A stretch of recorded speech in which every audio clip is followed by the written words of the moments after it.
watching closely. What's the secret, Max? You just gotta find something you love to do and then do it for the rest of your life. I don't want to be a product of my environment. I want my environment to be a product of me.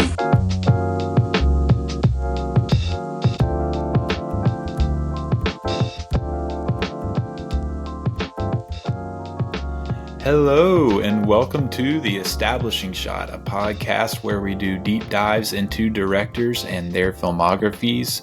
We are here on episode 40, really starting to get rolling in our early Steven Spielberg series, covering the movies of Spielberg in the 70s and 80s, kind of the first third of his career. And today I am excited to bring on a three-peat guest in Sam Camp, and we're going to be talking about Close Encounters of the Third Kind, which is a coincidence because this is like our third encounter on the podcast. What does it mean? What does it mean? That's I must the question. Know. I want answers, as Roy Neary does. Yes. In the movie. But yeah, Sam, it's good to have you on. How are you doing? Yeah, it's good to be back. Doing well. Actually, I had never watched this movie up until this week, so great. It's a good excuse to watch another Spielberg film.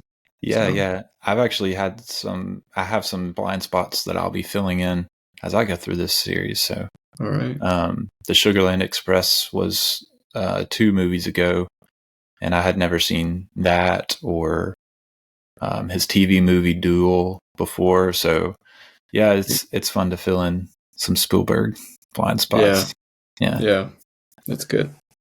But yeah, Sam, if you've heard Sam before, I think Sam was on Darjeeling Limited episode and the Interstellar episode, if I'm remembering correct. And so if you listen to this and you're like, man, I like that Sam guy, go back and listen to those episodes.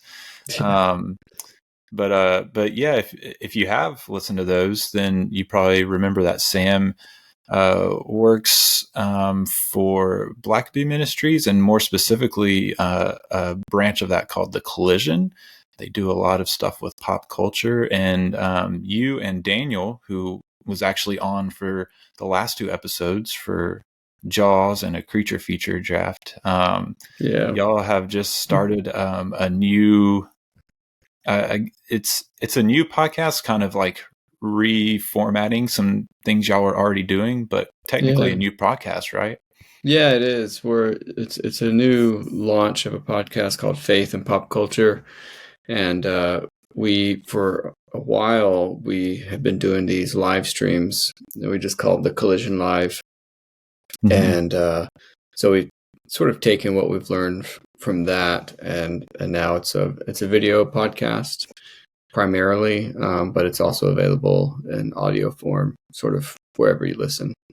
And we look at things that are happening in pop culture, think about it, talk about it, try and break it down, and just see how, as Christians, we can engage with culture. Like what conversation should we be having? And, what are some things that are maybe just a lot of outrage about maybe the wrong thing and that kind of stuff. So there's a lot of, I feel like there's a lot of feelings about pop culture in the Christian community. Yes. And oftentimes those are maybe slightly misguided. But we like to have conversations about what's happening and how we can just better engage with the culture we're in. Yeah, for sure. And I think sometimes Christians and in culture get a bad rap for kind of being not engaging well with the rest of the culture, whether it be pop culture or otherwise. So it's good to have some people out there doing the hard work of trying to build those bridges back. It's a lot of fun. So yeah, and it is fun. I listened to the first episode. By the time this comes out, there'll probably be a good handful of episodes. Yeah. But the first episode was solid. I didn't expect to hear my name on it, but you did mention a recommendation I had given you for another podcast. So we're always happy podcasts all around. Always happy to spread the love. So, and it was a good recommendation. So that's the Team Deacons podcast. Yeah, if you want sort of the behind the curtain look at how movies get made and that kind of stuff, it's a great podcast. Yeah, I haven't. I'm doing older stuff, so I haven't really. I need to start like kind of researching and seeing if there's some of these guys that were doing like visual effects and editing and stuff for Spielberg that have been on there. I haven't really looked. Yeah, I don't know, but I would imagine there are probably some. Yeah, because there's not a ton of these guys who did a lot of the visual effects. I mean, I feel like quite a few of them have probably passed. Mm-hmm. Yeah, that's probably true. From ILM and all those guys who just did incredible stuff. Star Wars and Jurassic Park and I'm sure they were involved in this Close Encounters of the Third Kind as well. So yeah, I bet some of there was crossover. I can't remember. I know one of the guys in the like the making of doc was talking about. I think he worked on Star Wars. He wasn't like a main like visual effects supervisor or whatever. Yeah. A director or whatever. But he was kind of. I think there was some crossover for sure. Because did this come out before Star Wars? After. Okay. This came out in November of '77, and I think Star Wars was a summer release. Okay. Yeah, I mean, but same year. Yeah. Okay. Yeah, same year. Yeah. Okay. Which is wild. Yeah. But yeah.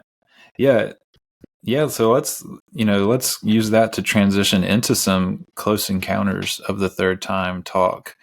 I remember in my kind of overview episode on Spielberg, I mentioned this anecdote of Spielberg when he was, I want to say he was probably like in the 8 or 9 range in age.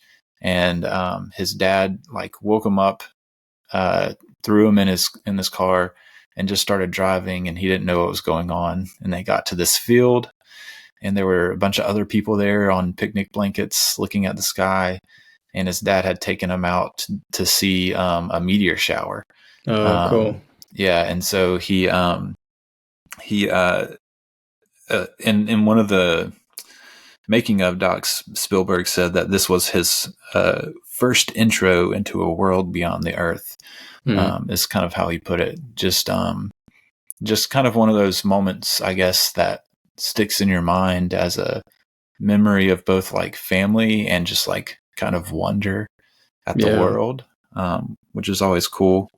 And when I was thinking about that, I started thinking about like, oh, it's just like in the film at one point, Roy like is waking up his family and he's like, y'all got to come see this. And he's piling them in the truck and driving them out to see the UFOs. Yeah, in the middle of the night.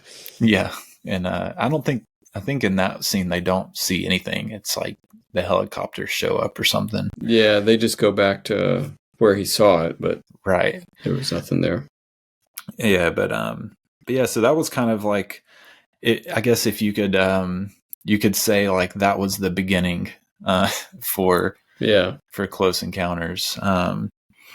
And he actually made kind of a sci-fi horror kind of movie when he was 16, called Firelight, which I think I mentioned in that overview episode as well. Showed it at a little theater in I think in Phoenix, Arizona is where he was at the time. Okay. And it had like 500 people show up to watch his movie, and that's wild. And he kind of I think in hindsight he says it's like one of the worst films ever made, as we probably all would feel about something we made when we were 16. For sure. But it was definitely a precursor for this. You can't like watch the movie anywhere, but you can see like a couple minutes worth of clips from it, like on YouTube. And it even has some like glowing light, like moving around kind of stuff. So it's definitely like a precursor to this. Yeah. And there's a great documentary, and I'm sure you've mentioned it. It's just called Spielberg. Yeah. On HBO Max that I watched. It's a few months ago, but you definitely see a lot of his sort of personal experiences. I feel like are making their way onto screen. Definitely with this film. Oh yeah. It does feel like a very personal film. Like a lot of his films feel very like emotionally involved, like he's emotionally involved with them, but this kind of feels like extra personal in a way. But moving up to like the movie, it really was kind of born out of Spielberg's interest in both like the UFO craze of the 70s, which was apparently a thing. I wasn't alive, so I don't know anything about that. That was before me as well. So, but I think that one. I want to say even he was born. I think he was even born, which that would have been in the later 40s, just like months before or after the whole like Roswell, New Mexico kind of UFO thing that happened back then. That would have been in the 50s. Or late 40s. Okay. Yeah, later in the later 40s. And so he was born right around then, and then apparently there was like a big thing in the 70s of, which, there's a lot of drugs in the 70s, so kind of a lot of drugs and disenchantment with institutions. Yes, which I guess history repeats itself. Yeah. But we digress. It's funny though, because Spielberg like notoriously does not drink or do drugs. Like it's kind of like that's, I guess, like a not necessarily a commonly known, I guess, but you don't have to do like a whole lot of reading on Spielberg to be like, oh, he's kind of more of a teetotaler kind of guy. He's as some might say, high on life. But yeah, so you have that. You also have the Watergate scandal, kind of like influencing. You can see a little bit of that in the movie with the political stuff going on and covering stuff up and government lying to its population about what's really happening. But I did love this. So even without the drugs, Spielberg was kind of bought into the whole UFO craze. He kind of was like, I think there really might be something out there, and so he actually called the film not science fiction but science speculation, which I thought was fun. And it really like too ends up like once you go through the whole film and you end up where you end up, obviously it not being massive destruction happening, you end up with kind of like a switch up on the Cold War paranoia films that he kind of was growing up with. In like especially like the 60s and earlier in the 70s. This is a much more optimistic film, right? As far as that goes, which I appreciate.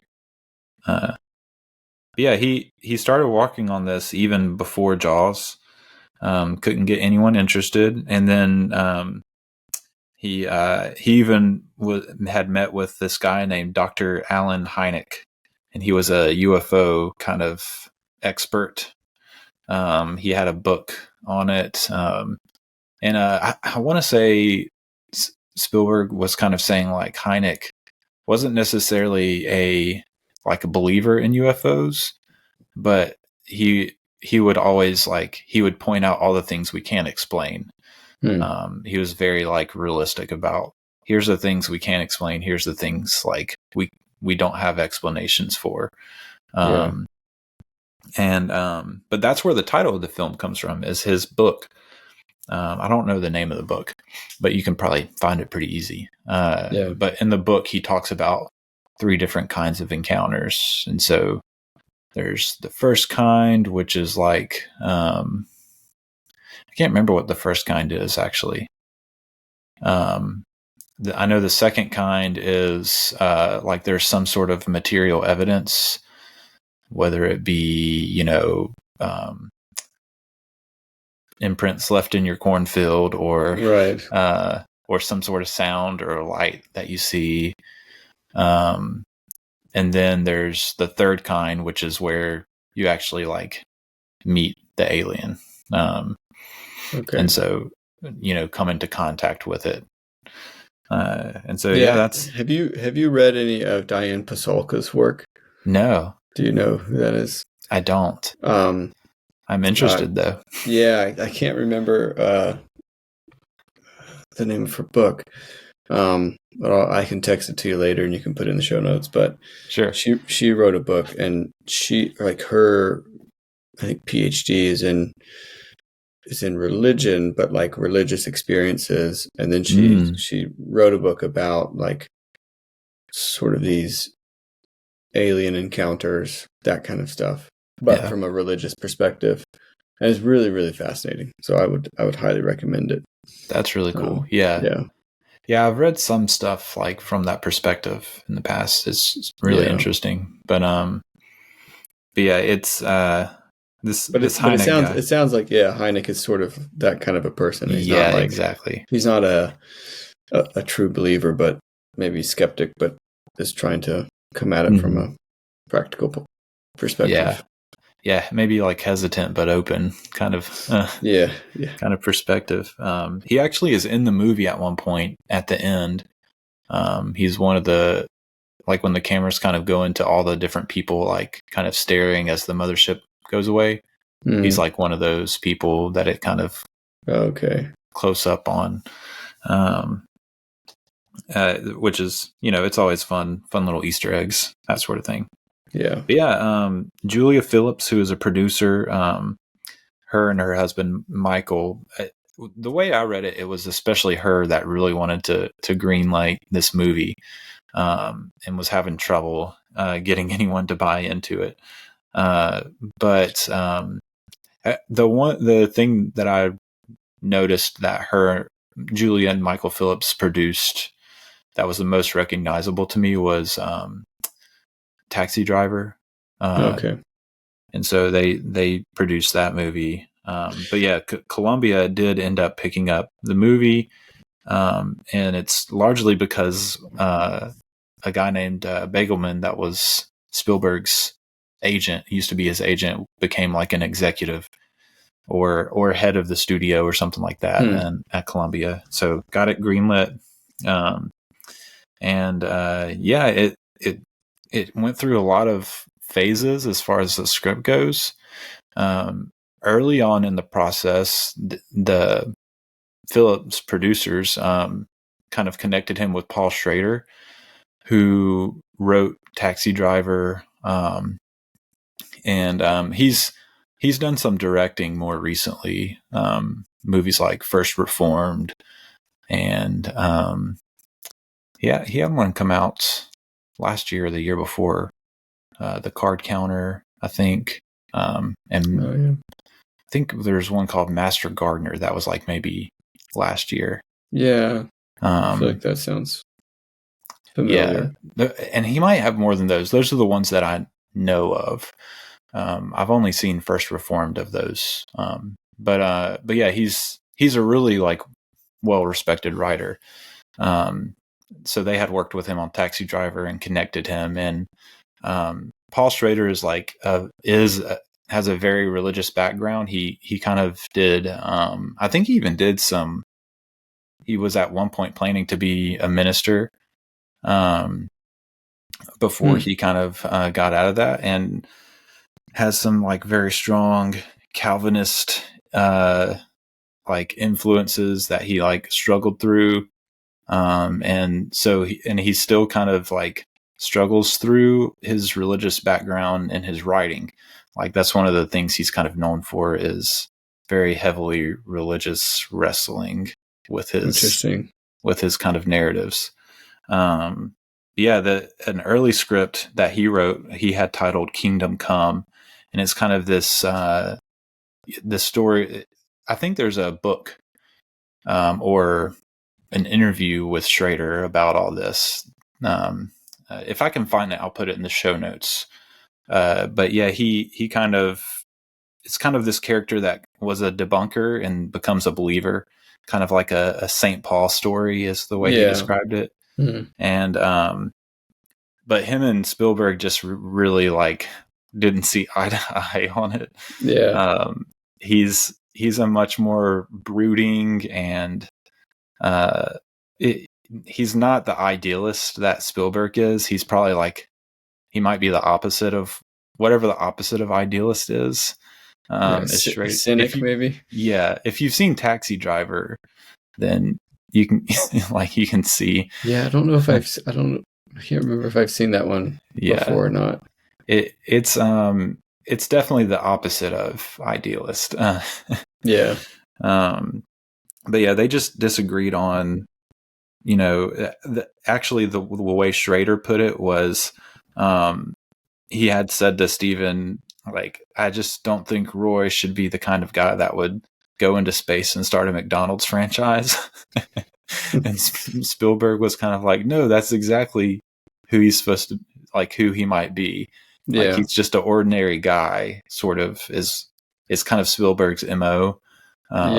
Putting ordinary people in extraordinary circumstances. And right. So they just couldn't get on the same page. And so really, like, very little of that script was left, but I think there's really strong traces of that kind of spiritual quest still in the movie. For sure. And so we'll get into that later. Kind of maybe the traces of what Schrader left behind. But he did end up claiming sole writing credit on the movie. There was a lot of other people that kind of contributed. And I think if you go like on Letterboxd, if you go to like the crew list, it actually lists some of these guys as writers now. But like in the credits on the movie, it just says, Steven Spielberg. But yeah, Barwood and Robbins, who worked on him with Sugarland Express, they kind of helped with some of the story. He had these guys, David Giler and Jerry Belson, kind of help inject some humor into the movie, which there is like some, I feel like some funny circumstances at least. Maybe not like outright jokes being told, but definitely like some funny one-liners and like funny circumstances. So maybe that's from those guys. I don't know. Yeah. I'm not sure how funny Steven Spielberg is. I don't. Yeah. I haven't watched 1941 yet, but I'll be watching that soon, and it's supposed to be like a World War II comedy. So I guess I'll see.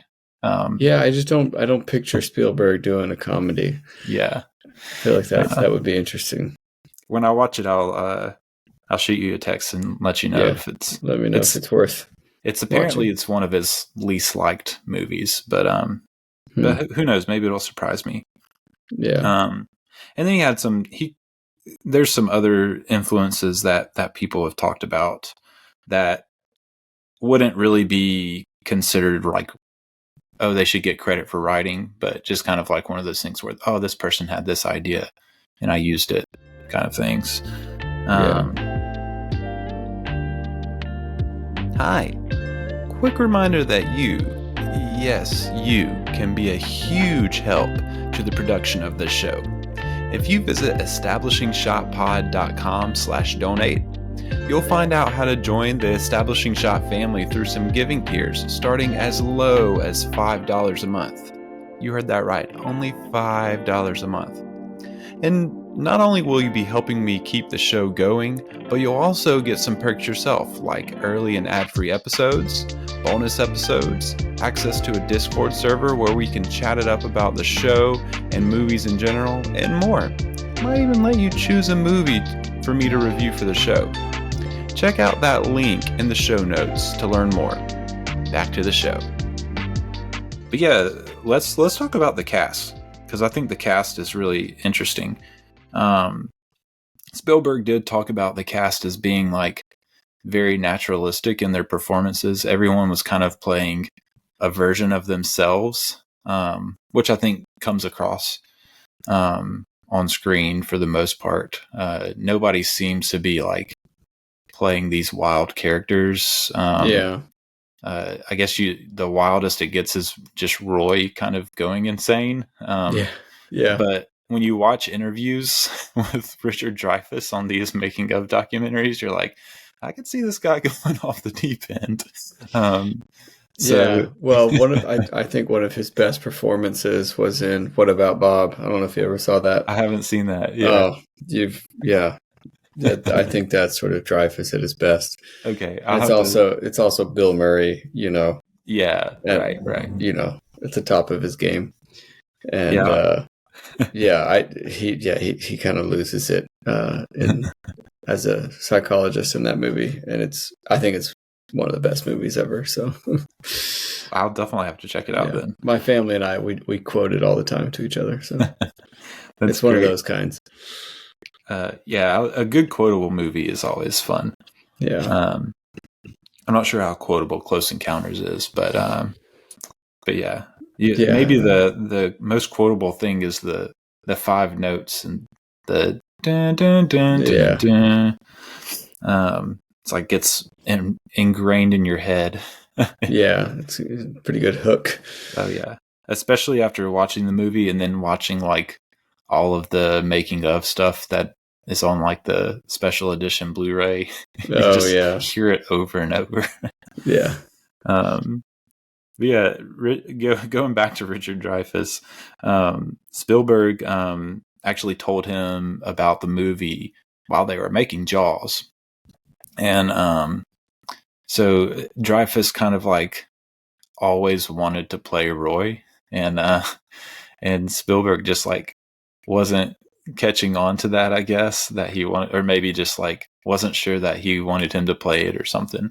Yeah. And so Dreyfuss even talks about like he started like bad mouthing other actors and stuff in front of Spielberg to kind of maybe downplay them and build himself up. That's interesting. Spielberg's first choice was actually Steve McQueen. Which would have just been in a completely different movie. It would have, yeah. Which is, you don't know how much of that is just because it wasn't, and so it's hard to imagine. Maybe he would have played it very similar. I think it would have been a very different. Yeah, a very different movie. It's hard to see Steve McQueen not be like really charming. And like charisma, like Roy, but Dreyfuss doesn't have charisma as Roy, really. Right, but McQueen, I think he could kind of. I feel like he would be good at going off the rails. Yeah, for sure. But that would seem odd to me in hindsight. But yeah, the anecdote that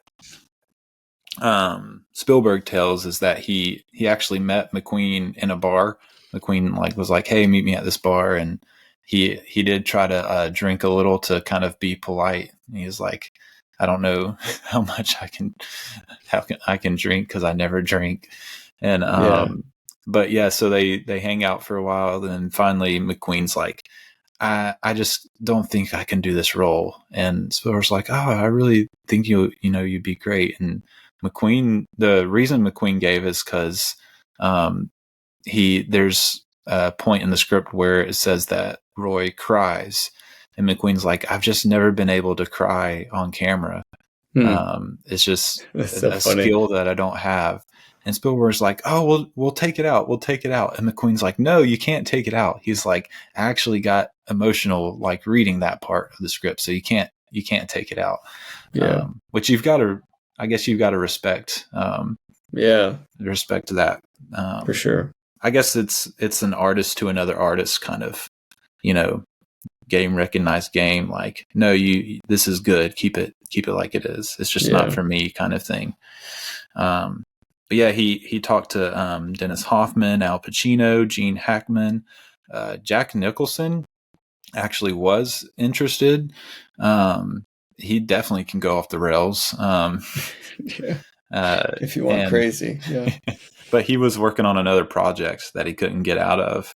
And so Dreyfuss, I think Dreyfuss said at one point, he was like, here's the problem with all these other guys. You need a guy that's a child. Like, you need a child as an adult form to play this part. And Spielberg's like, all right, you've got the role. And yeah, the rest is history. Roy Neary becomes Richard Dreyfuss. Yeah. The other ones, we'll skip over Truffaut and come back to him. But Terry Garr, who plays Roy's wife, Spielberg actually saw her in a coffee commercial. Which is funny because she had been in like The Sting and Young Frankenstein, but he was like, "Oh, I want this woman that's in this coffee commercial." That's funny. And then you have Melinda Dillon, who plays the single mom of the little boy, Jillian Geiler. She was actually suggested by Hal Ashby from a movie of his that she was in, and she actually got cast like less than 48 hours before they started shooting. Oh, wow. It was like down to the wire, and Spielberg liked her, and so he hired her. That's incredible that it was 48 hours before filming. Yeah. And I think they actually filmed some stuff like out in Wyoming at the Devil's Tower, I think is where they started, because it wasn't a ton of stuff they had to get. And so they went ahead and knocked that out, I think. And so, yeah, she was like, which, she's all in that section. And so it was like, right, you're hired, and then flying you out and starting shooting. Yeah. But yeah. And then, Bob Balaban, you'll appreciate this. I think your Duolingo was trying to get you to do something before we started recording. Oh yeah. To learn French, and Bob Balaban actually lied in his interview about speaking French. He like said it was some phrase that he said in the interview that basically was something to the effect of like, I don't speak very much French. I actually like don't speak really any at all. But he could say that in French, and they're like, "Oh wow, okay." Oh, that sounds great. You're hired. And yeah, he figured it out. He said he had learned some French back in the day, and so he had to just like dive in and relearn a bunch of stuff. Yeah, really funny.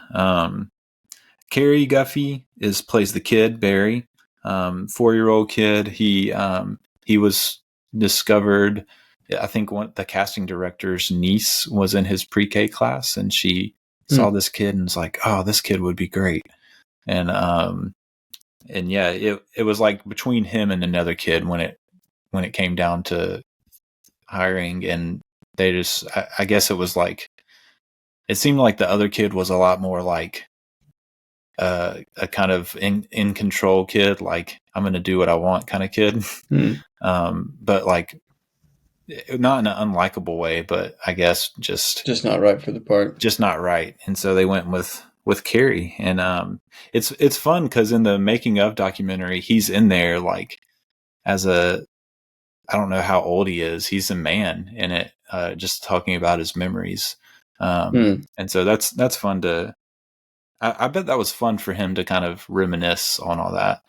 Well, yeah, you wonder how much he remembers, but that would be wild as a 4-year-old to be in a big movie. Yeah, I mean, he talks about like some of his first like strong memories are of working on that. Yeah, working on the set and stuff. Yeah, he did a great job. Like, oh yeah, I feel like he really sold it. Mm-hmm. Yeah, he had that like curiousness on his face. That was great. Yeah. And Spielberg apparently is like really great with kids too, and Well, he connected with works a them. lot with kids. Like I feel like that's a recurring motif. Yeah. In a lot of his films. Yeah. Really the only other notable people, J. Patrick McNamara, which I recognized. I didn't recognize his name, but I did recognize his face. He's like a side character. Carl Weathers is a side character. He's like at that air traffic control kind of section. I was like, wait, that's Carl Weathers. Yeah. And then Justin Dreyfuss, who is Richard Dreyfuss's nephew, plays one of his sons. So that's kind of a fun fact.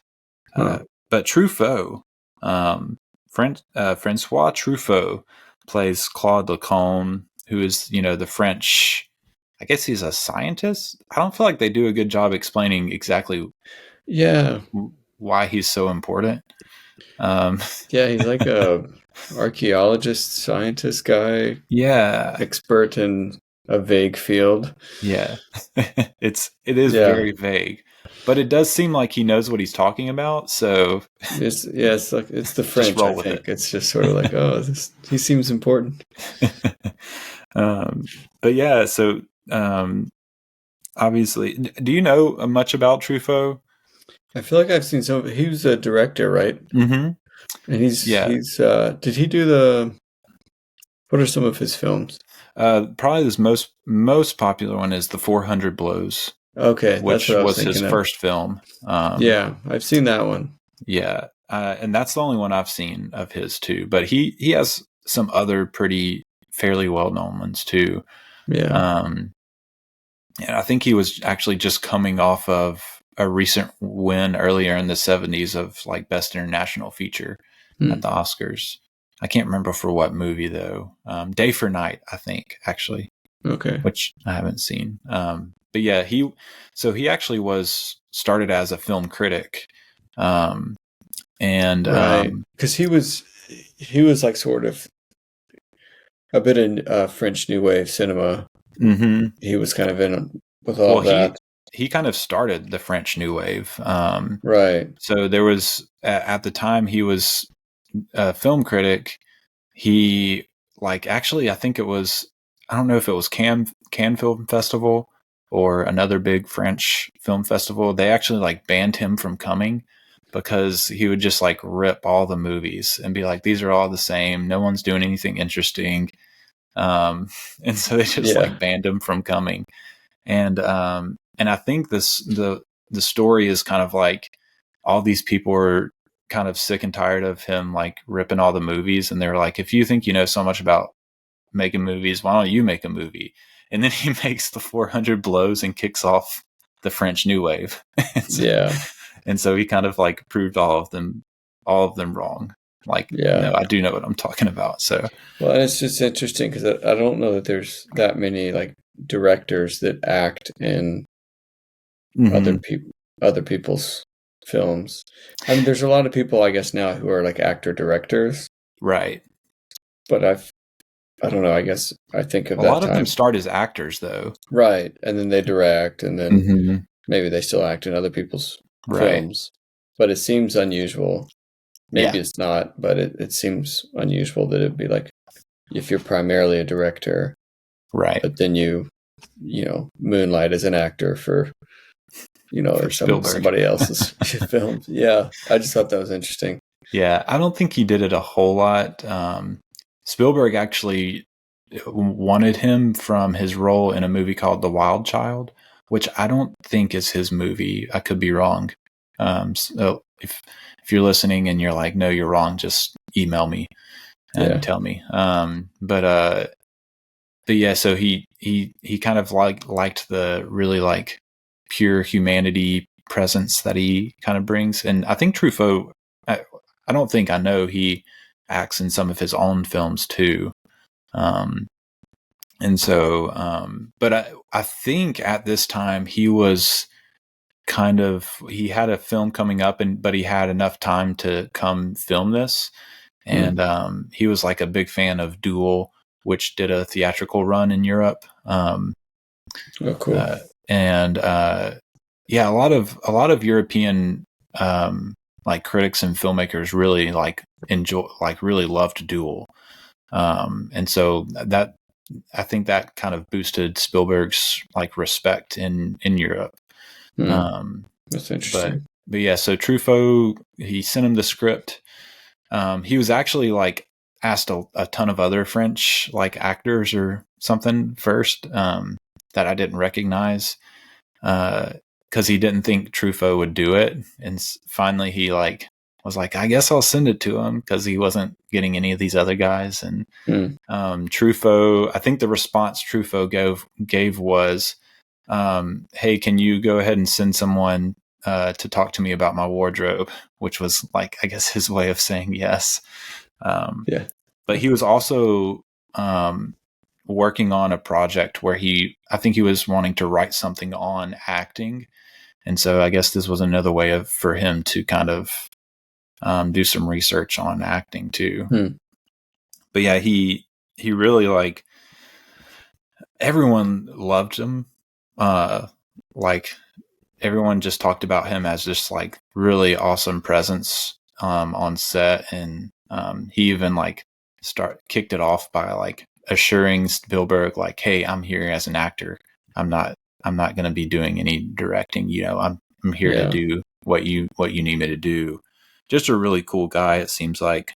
One of the cool little like anecdotes that came out of him being in a different sort of, well, I mean, he was self-conscious about his speaking English, and so he was nervous about that.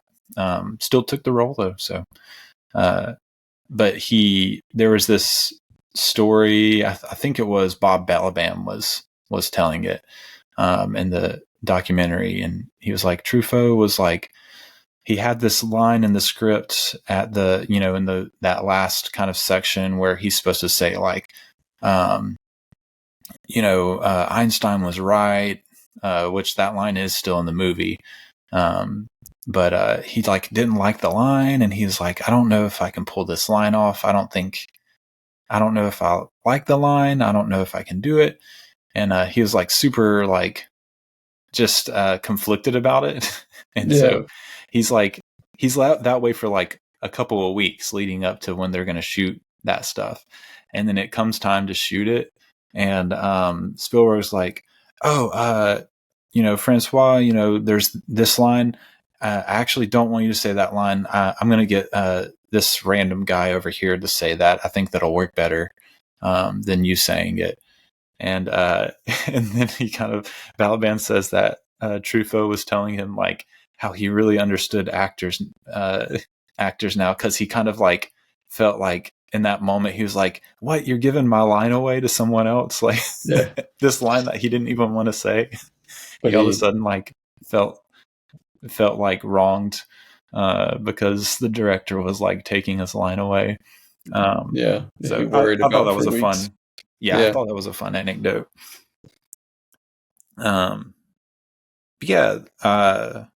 Did you recognize any of the crew? Obviously, John Williams.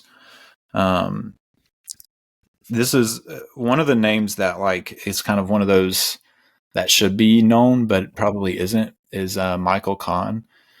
This was his first time editing with Spielberg, and he actually has edited like all of his movies since Close Encounters, except for E.T. and The Fabelmans.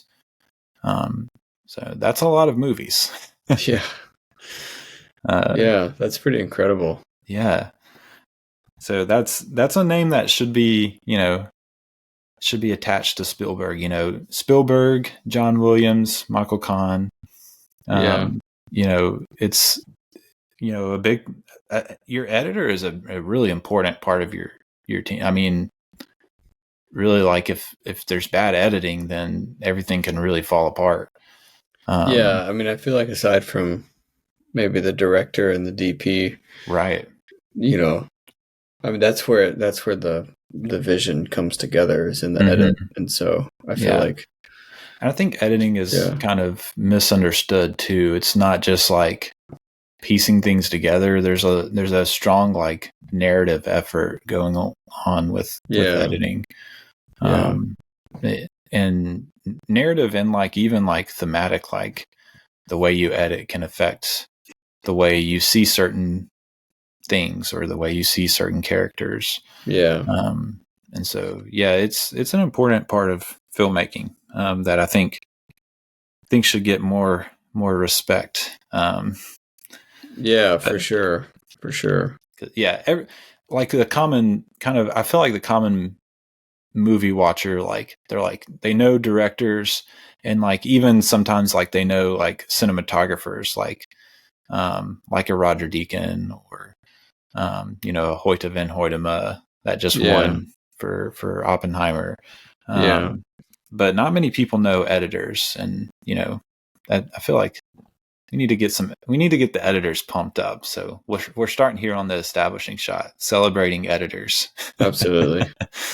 Joe Alvis is back with him from Jaws.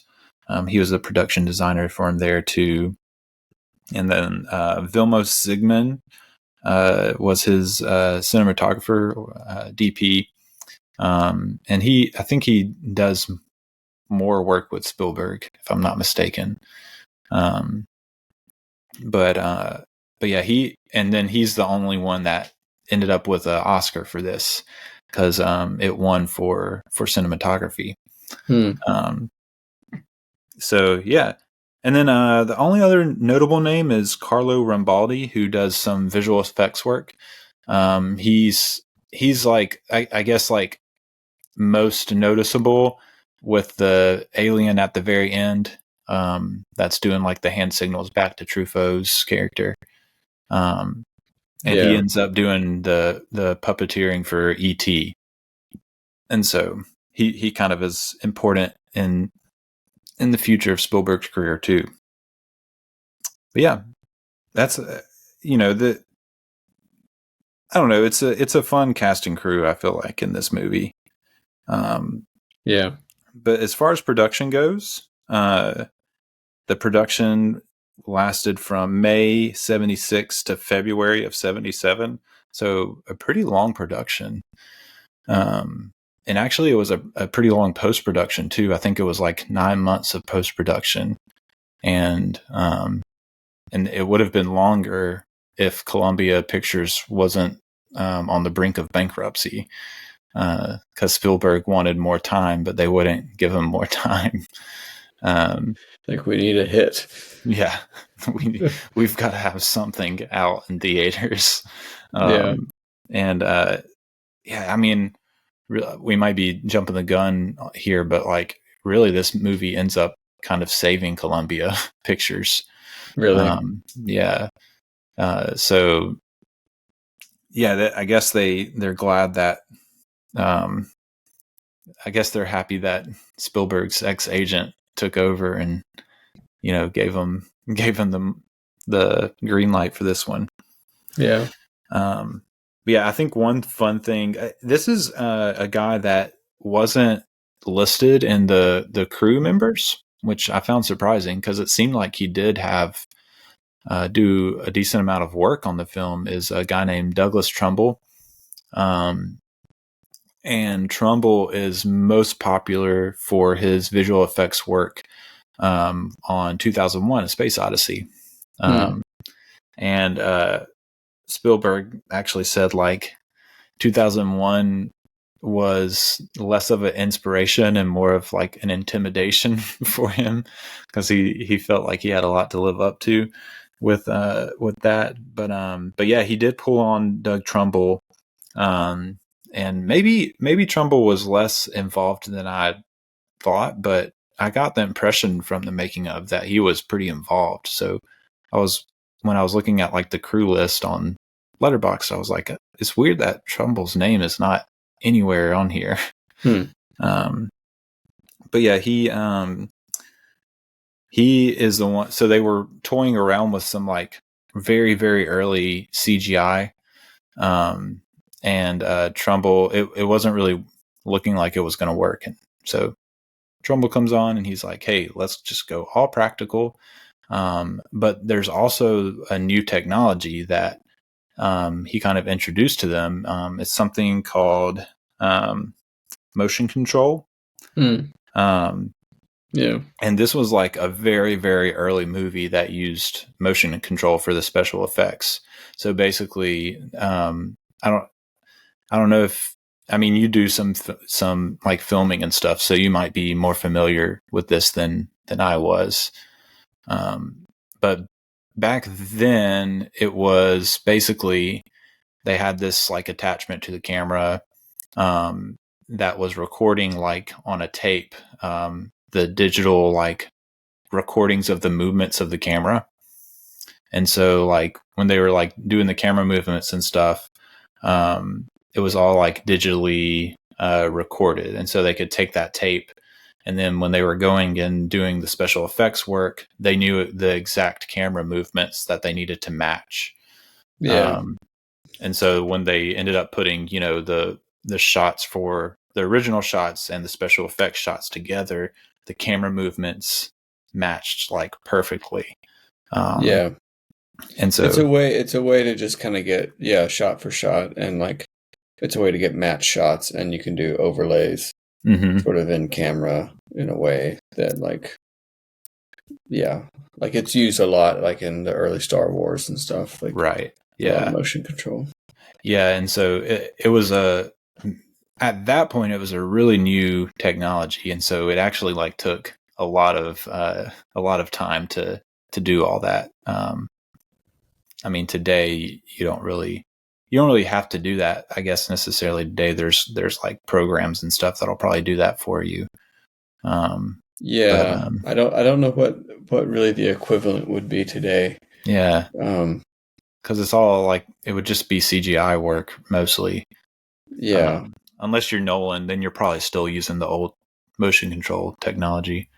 It's refusing to do CGI work. Yeah. Something like that. Yeah. I just thought that was a really cool kind of, just a really cool special effects fact. But Joe Alves, who was the production designer, did like a tour trying to find the mountain that they were going to use, and found Devil's Tower. Spielberg chose it right away. And Alves got to work on a set that they were going to use. Because when Spielberg saw Devil's Tower, he was like, oh, it'd be really cool if we had like this kind of base set up on top of the mountain to kind of like contact the aliens with or whatever. And so he builds that little thing, and Spielberg's like, yes, this is what we're going to do. He sees Alvis's like model for it, and he's like, yes, this is what we're doing. And he kind of like starts, I think he said like the day they chose Devil's Tower, he like went back and like wrote that ending stuff. And so it was kind of like a spitballed ending based on the like location choice and the design that Alves was working on, which is really cool. Just kind of like a good indication of like, oh yeah, you know, films are a very like collaborative, artistic effort. Well, I'd say they're the most collaborative, artistic effort. I think so too. Yeah, I mean, you could maybe make the argument that like music, certain types of music. Yeah, but there's music still, in film, so right. It's still not as collaborative, I don't think, right? Because you have to have so much collaboration across so many disciplines. Yeah, in film, that I think it is certainly the most collaborative. Yeah, there really probably isn't anything that comes close, really. They built the set at a like disused Air Force base in Mobile, Alabama. It was like this big warehouse or something or hangar, I think. It's like a plane hangar that they found, and they actually like made it bigger. They like built this structure like around it to extend it because it wasn't big enough for their set. I think they spent like $700,000 on that one like set because they didn't just like build up that hangar. They also like had to rent a ton of like sciencey looking equipment to kind of have running in all those little trailers and pods and stuff, which actually like I think turns out really well. Like it's a very good design. Like in reality, none of that stuff is doing anything, but it looks like it is when you're watching the movie. So the set design I think was really good. Mm-hmm. Even like especially like the color board that they have that kind of does all the colors while he's playing the piano. Like that's just like incredible design work to come up with that. And I think they had like a guy off camera controlling the colors as they were like doing the music. So that's cool too. Yeah. Other kind of miscellaneous kind of special effects production stuff. I'm gonna like rapid fire through some of these because they're fun to know. For the first encounter Roy has where he's in his truck, they like put the truck on a gimbal and like started lifting it, and that's how you like get the effect of like all the stuff like falling out. It gives like a kind of a zero gravity looking effect, but they're really just kind of like lifting the truck up on a gimbal. Like simple, but like super effective. Yeah. And then they actually had to build the road for that UFO police chase part. Really like that whole like little section where people keep meeting up. That bend in the road. Okay. Yeah, they built that because they couldn't find anywhere where the lighting worked, and so they just built it, and so they could get the lighting right for it. Of course. Another funny like little anecdote about Truffaut is Joe Alves, who's the production designer. They they had that huge set for that final sequence, and he was kind of itching for like Truffaut to be like, oh, this is a great set. He just like, how like there's someone great and you feel like you've done something great, and you're like, man, I really want them to notice that I've done something awesome. And Truffaut like never said a word about that, but there's this one little thing that he had to build. It was the motel where Jillian is, where she kind of sees Devil's Tower for the first time on the TV. It's just, it's just one little, it's a thing he like threw together because they had to get this shot in the motel. And Truffaut showed up on set that day and walked in. He was like, oh, now this is a set. And it's just this, which makes sense if you've like seen any Truffaut films. It's very like, French New Wave is very like realism, very much into realism, and so mundane. Yeah, mundane, down to earth stuff is what gets Truffaut going, not the big meet the aliens set.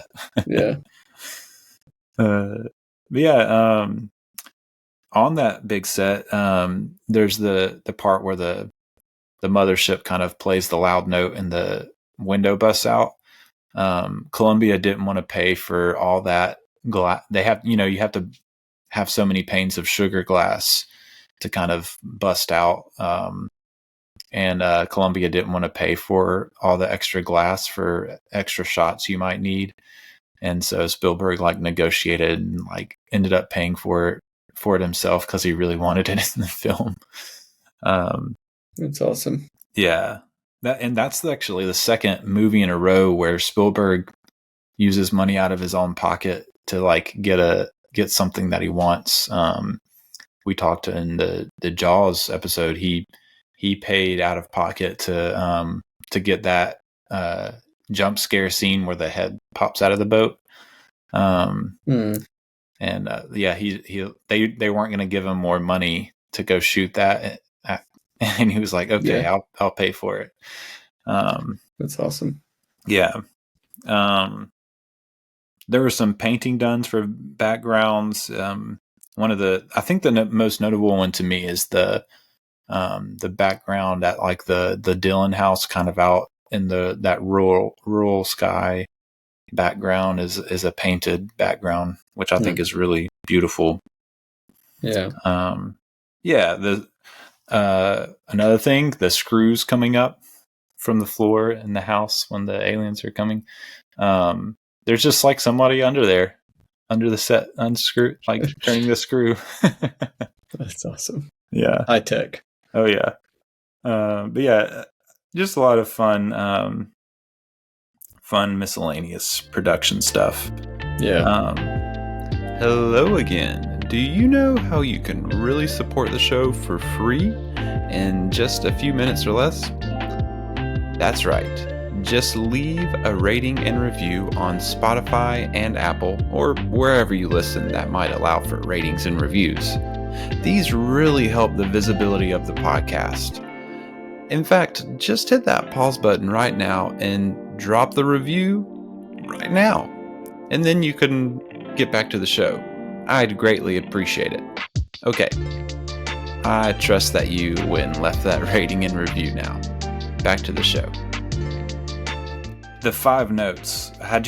So you said you watched this for the first time this past week, right? Yeah. Had you ever like heard that before? I don't think I have. I mean, if I did, I don't remember. Yeah. I don't think I had. Maybe, at least in a memorable way, heard it before seeing the movie. I think I watched this for the first time a few years ago. But yeah, it's once you hear it, it's like, man, that's an incredible, like, very simple little tone that's memorable, and it's like iconic. I'm sure it was like very iconic back around when this came out. And it's just 5 notes. And I think there was like back and forth with Spielberg and John Williams on what to do for that. Spielberg, I think, ended up convincing Williams that it needed to be 5 notes. I think Williams had originally wanted like 7 or 8. But Spielberg had the feeling that like 5 notes was enough notes to like feel like it's saying something, but not enough notes to be like a full melody, which he didn't want. And I think that was like a super smart choice. Yeah, for sure. It's very effective. Because it feels like a greeting of some sort, or like, it feels like something is being like communicated, and it's not just like a song, you know? Yeah. Yeah, like the beginning of an announcement or something. Almost like on a cruise ship. Yeah. It's like, the aliens are here. Yeah. But yeah, I think John Williams had like a few hundred examples that he played for Spielberg. And I think John Williams even said Spielberg reached out to a friend that was good at math and was like, how many like iterations of 5 musical notes are there? And there's like, I think it was like 100 and something thousand. Oh yeah. And so, John Williams kind of like played him some more, and it was finally, it ended up just being kind of like, well, that one sounds good. I guess we'll go with that one, kind of thing. And it just like plays so well. Yeah. But yeah, more stuff about Carrie Guffey, who played the little kid Barry Geiler.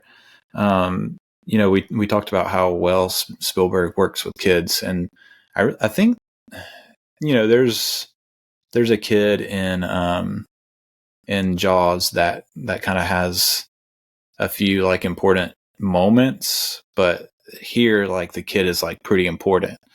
And Spielberg really had some like ingenious ways to get what he wanted out of the kid. So there's the scene where he's looking up at the sky out of the window, and Spielberg had like brought a present for him to set that day.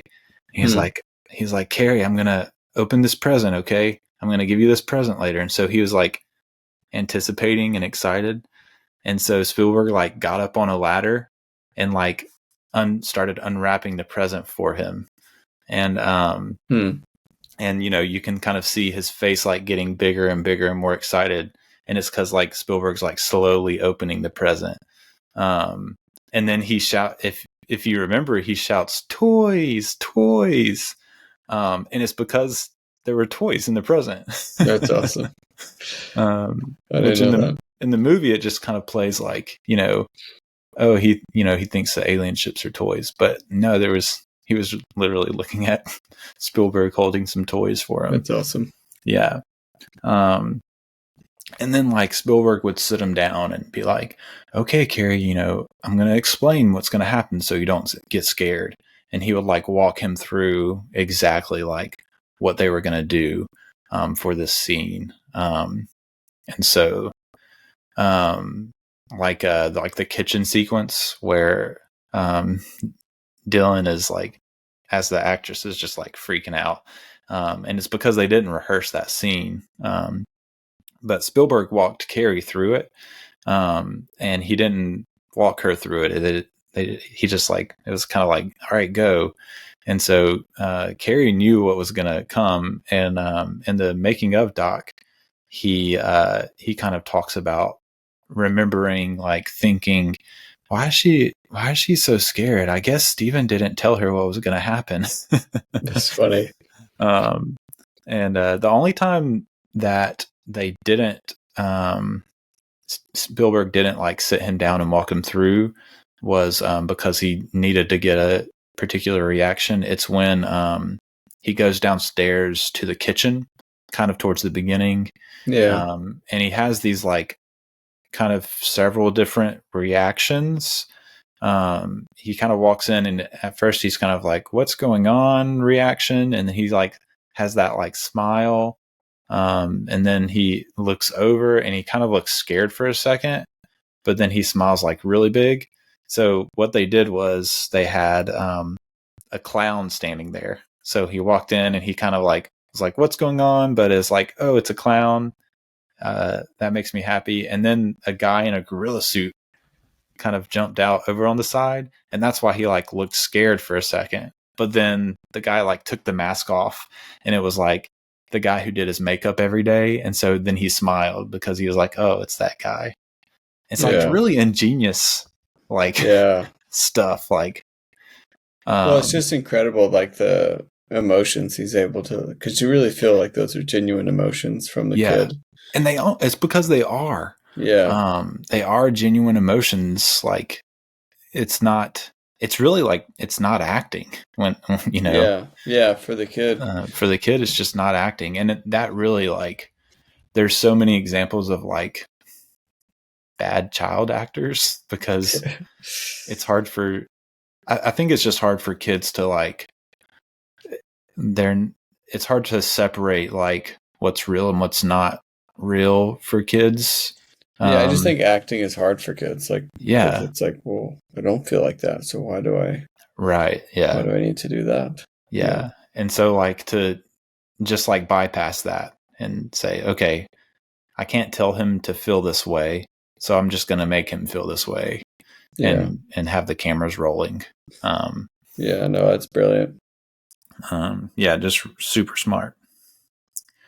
I guess we do need to talk about a little bit about the aliens and the UFOs and whatnot. Spielberg wanted like different races of aliens. That's why you kind of do. I think in the movie you end up seeing like 3 different kinds, sort of. There's like I remember at least 2. Yeah. So, there's the big like spindly guy that comes out at first. He's kind of creepy. He was like a marionette, I think. And they had, I think the first thing Spielberg tried was he put a orangutan in a alien costume. Oh boy. But it like didn't work. The orangutan just like wouldn't cooperate. And Yeah, I I think can't they even imagine. like put rollerblades on it and tried to like have it come down the ramp, and it was just like flailing down the ramp on rollerblades. That's wild. But they ended up using they couldn't do marionettes for like all of them because back then there wasn't a way to like remove all the cables and strings in post production like we have now. And so they ended up using little girls. It was like Spielberg wanted little girls because they have a certain like I guess posture and a way that they kind of held themselves that he wanted. And so it's just a bunch of little girls in alien costumes. That's funny. And if you see them like up close in the alien costumes, like it doesn't look that great, but the way they have the lighting, they're mostly like silhouetted with that lighting from the mothership. That lighting was doing a lot of heavy lifting. Oh yeah. The lighting and the kind of misty cloudiness did a lot for that. But yeah, and then like I kind of mentioned earlier, there's the guy that kind of puppeteers the alien that does the hand gestures, and he kind of looks he looks similar to the small aliens, but he's not exactly the same. So that's why I said there's three different kinds. The UFOs, kind of thinking back to the whole like McDonald's debacle he had with Paul Schrader, there actually was at one point like they were toying with some UFOs that were trying to like look like logos, and so they had like two arch shaped ones that were supposed to like come together and look like a McDonald's arches, and that's funny. A couple of others that they didn't end up doing any of that stuff. They just kind of went with conical shapes that had different sorts of light patterns. Which is smart. Yeah. And again, all of this is done practically. And then they would do like different exposures that they would, I think they would like layer those different exposures. Because you would do like an exposure with smoke, and it gives a certain like effect to the way the lights work. And then you do an exposure with no smoke, and you kind of get like the light rings and stuff that show up. And so I think what they did is they would layer like several different exposures to get kind of all those effects in one for the ships, which sounds like a lot of work to me. It definitely would have been like just a lot of repetition. Because you got to get those movements. If you are layering the different exposures, you have to like get the same movement over and over. I think a lot of it, if it's like a dolly shot or something, then there were I think they had just started using like motorized dollies and stuff. And so you could program the movement, and then you can just repeat that movement, and everything else is doing. That would make it a lot easier, that's for sure. But you still got to go and set up everything and do that exact movement, however many takes, and then do it for each layer. So I think it would be pretty tedious. The clouds are cool too. I think they did those in like these. It's actually another like really smart thing they did with these tanks and paint, which makes sense. You're like, oh yeah, the paint swirling looks like clouds. But they wanted the effect of like the cloud only comes down so far, obviously, in the atmosphere. And so they had these tanks that were like half saltwater, half freshwater. And so it kind of created this like natural like resting spot where the paint wouldn't really like go down below that. Interesting. From the density, the different densities. That's cool. So that was really cool. The stars were done fairly uniquely. Like there's that really striking shot where he's driving his truck kind of down the highway, and the sky is just like beautiful, like lit with stars in the background. And they actually like did they did what typically is done as far as to make the stars, which is just lights on black paper, like white lights and black paper. But the way they got it layered in was they basically like they put the negatives on an animation board and before they were developed and like shot the star, like I guess they had like the paper and the white lights behind the animation board like set up, so they were shooting those stars straight onto the negatives before they were developed. And then they would so basically like the stars were on the final composite negative, and usually what was done was like you would go ahead and develop and do all that, and then you would add in that, and so you kind of lose some of the brightness and crispness in that process. Oh, interesting. And so they kind of, instead of doing the extra steps that are normally done, they just like, I guess, found a way to make them brighter and crisper. Yeah. It's just, I don't think this won for visual effects, but I feel like it really should have. I bet Star Wars probably won. Probably. Yeah. And that's probably deserved. I think it was any other year this should have won, Yeah. There's just so much work going on. The mothership it's inspired by an oil refinery that Spielberg would pass every day when he was in India, when they were shooting over there. And you can kind of see the top of the mothership anyway, which to me it looked like kind of like a cityscape. That's what I thought. Yeah, but it's actually like it's modeled after like the pipes and bridges and stuff that you see like in a big, huge oil refinery. But had all the neon lights and whatnot, and it looks like a cityscape. Yeah, I could see either. Mm-hmm. And then the underside, they use like front projection to get all the swirling lights and whatnot on the underside of it. And those shots took like 1.5 to 2 days each to make, which is because if they were, I'm assuming they were lighting all that like practically. Yeah, they were. Mm-hmm. Like it was all done in camera, so it was. Yeah. One of the two fun facts that go along with the mothership: the dog that runs off the ramp when the people start coming out is Spielberg's dog, Elmer. That's a trivia night fact for anybody out there that does trivia. I'll tuck that one away. And also there's Spielberg usually does a good variety of like wide to medium to close shots. And so like even like the mothership coming up from behind Devil's Tower, like you get the wide shots and some medium, and then there's even like a few like closer up, so you can see like you really get a sense of like the scale.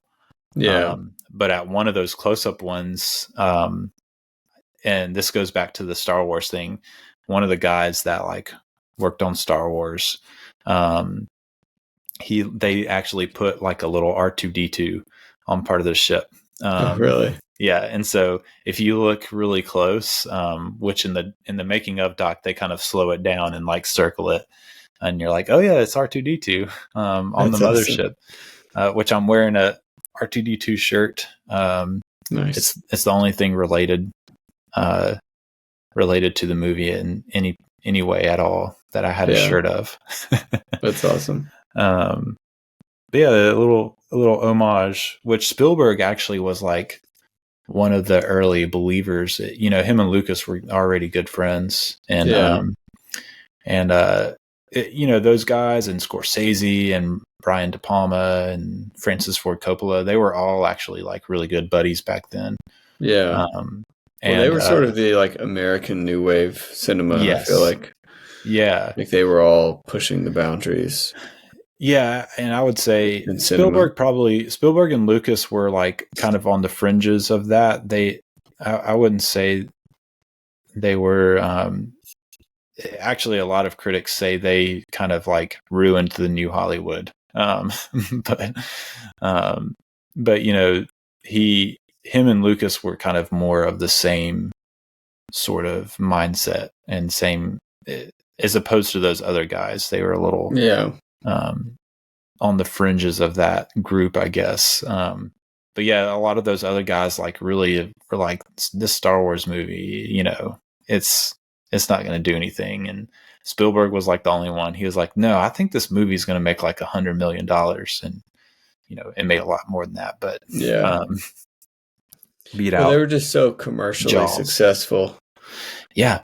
That like they sort of get flack for that, I think. They in do, some way. yeah. Like it's like, oh well, he's sort of, I guess he's the whatever Marvel director of today. It's like it's not cinema, it's just whatever the quote that what's his name had recently about. I think it was Scorsese, actually. Yeah, Scorsese, I think it was. He just hates all the Marvel movies. So yeah, it's great. It's funny. I think me and Daniel on the Jaws episode kind of talked about like, would we have the MCU if not for Jaws? Because Jaws is like notoriously the first summer blockbuster. Oh, interesting. Yeah. And we kind of talked about that because there was like this sequence of summer blockbuster movies 3 years in a row that really like kicked it off. It started with Jaws. Then there was Rocky the next summer. And then the summer after that was Star Wars. So you really had like this like sequence that like really like made the summer blockbuster push from the studios. Like, oh, we've all got to do this now. So that's an interesting question. Would you have the MCU without Jaws? That's true. Well, they were certainly, you know, I feel like they were at least pushing like visual effects and stuff. Oh, yeah. You know, I mean, they were pioneering a lot of that in a lot of Spielberg movies and Lucas films. And, you know, they really like brought sci-fi into popular culture, I think. You know, sci-fi was still on the fringes of pop culture. And one question I had was like, had there been many like alien encounter movies done before this? Yeah, like, I'm sure there must have been, but I mean, you have stuff like The Thing and Invasion of the Body Snatchers, and obviously 2001 doesn't like show aliens, but there's definitely like something. But that's more of like on. I feel like that's more of like a space movie in some ways. Yeah. I mean, that's a good question. I didn't really like do a whole lot of research of that. I didn't either. So I'm just, I don't know of many. And actually, let me see. The Thing was after this, which as I was saying it, I was like, actually, I think The Thing is after. But like, Invasion of the Body Snatchers is like, no, that was after too. That was set the next year, 70s, or maybe I'm looking at the wrong. Yeah, the original one was 56. So, I mean, they weren't like there weren't many of them. Yeah, you have like It Came from Outer Space as a 50s movie. They were all B movies. Yeah. And you know that's what Spielberg was like setting out to make. Like he was like, I want to do this really cool B sci-fi movie. Yeah. Just with like a bigger budget. That's what makes the difference. He just had a big budget to work with. But yeah. And then he also had, which is what was next on my list, John Williams doing the score, which that helps. How did you like the score for this? You know, I don't know. I feel like it didn't even really register for me. Like it seemed, I don't know. I really didn't Is it pay too 'cause close attention to it. yeah, I was gonna say, do you think it's 'cause like it just kind of melded so well, or do you think it's just like you've heard so many John Williams scores by now? It's kind of like, oh yeah, it's John Williams doing his thing, or Yeah, I just think it. I think it just sort of blended pretty well with the film. That Hmm. yeah, it just didn't. And I don't think there was like a real, aside from like the five notes. Mhm. I don't think there was like a real like theme. Like Indiana Jones or Yeah. No, yeah, that's true. Jaws, obviously. So there Mhm. wasn't like that. Like again, other than the five notes.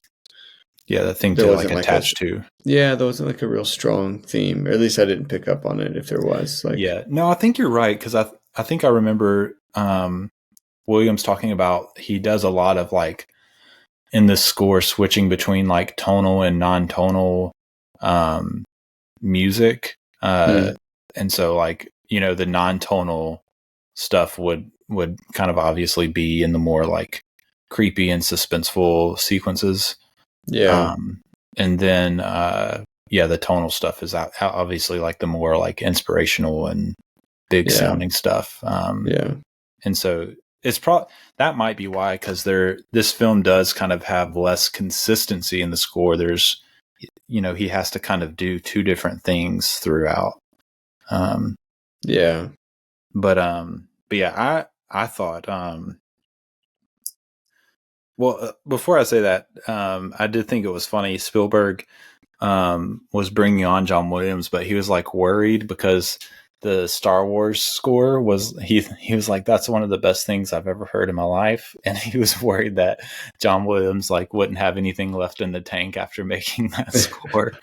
But I think it's a fair concern. Yeah, I think he when he heard the first like things that Williams had worked on, he like teared up because it was like it like made him tear up because he loved it so much, sort of thing, which is always cool to hear.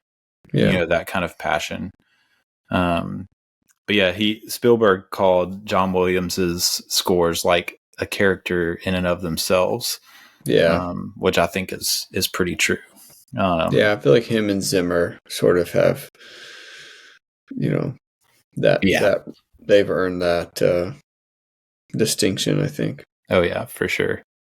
But yeah, he the one thing I did notice was, so there's that little, I don't know what it is. It's like a little trinket that plays When You Wish Upon a Star that shows up earlier in the film.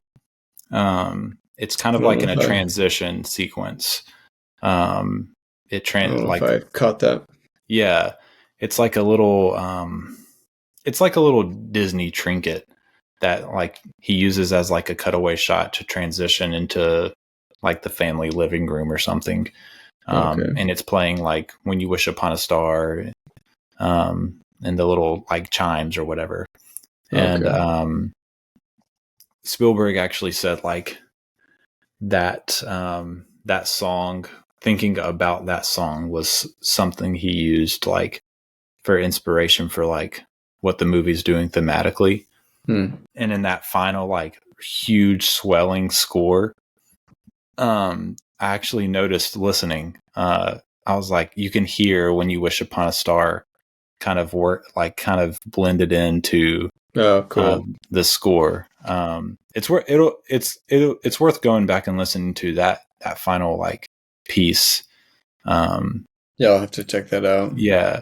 It's like, it's just like the first part of it goes like dun, dun, dun, dun, dun, and I think it like moves on, but it's like very distinctly, like you can tell it's doing it, which I thought was a cool little like homage. Yeah. But yeah, like wrapping up, he did have to like go back out and do 6 more shots to kind of wrap up everything he needed, and then jumped into the editing room and spent 9 months in post-production and editing and stuff. But yeah, Spielberg says, if I had not made Jaws, Close Encounters would have been the toughest production of my memory. And second toughest. Second toughest. And making them back to back too. I would imagine he really had a rough go of it with Jaws. So I would imagine he would have had to been like in a pretty good place to not kind of have a rough go with this one too. Yeah. But yeah, I mentioned Columbia kind of pushed for the November Christmas release. A budget that started at $4 million and grew to $19-20 million, I think, is what the budget ended up being. Got returns.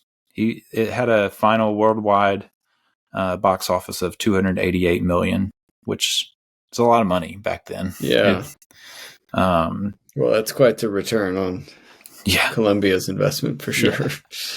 He did go back, so there's different versions of this. I watched the theatrical one.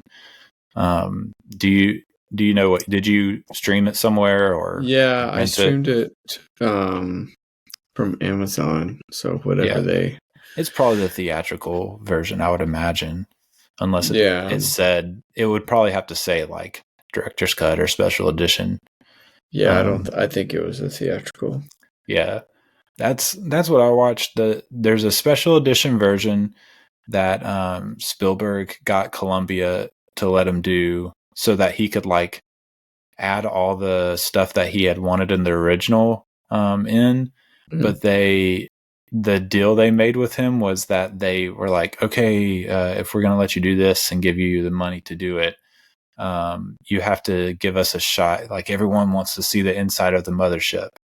And so if you watch that version, like at the end, there's like this like short sequence where like you're inside the mothership and Roy Neer's like walking in and you see like tons of silhouettes of aliens and stuff. Yeah. And Spielberg like regrets doing that. He was like, he was like, I never should have done that. Yeah, that was in the version I saw. Oh, it was? Okay. Yeah. That was the special edition one then that you watched. Yeah, which I thought I found it kind of odd. Mm-hmm. Did it also have like a boat in the middle of the desert in the version you watched? Yeah. Mm-hmm. Yeah, that's the special edition. Okay.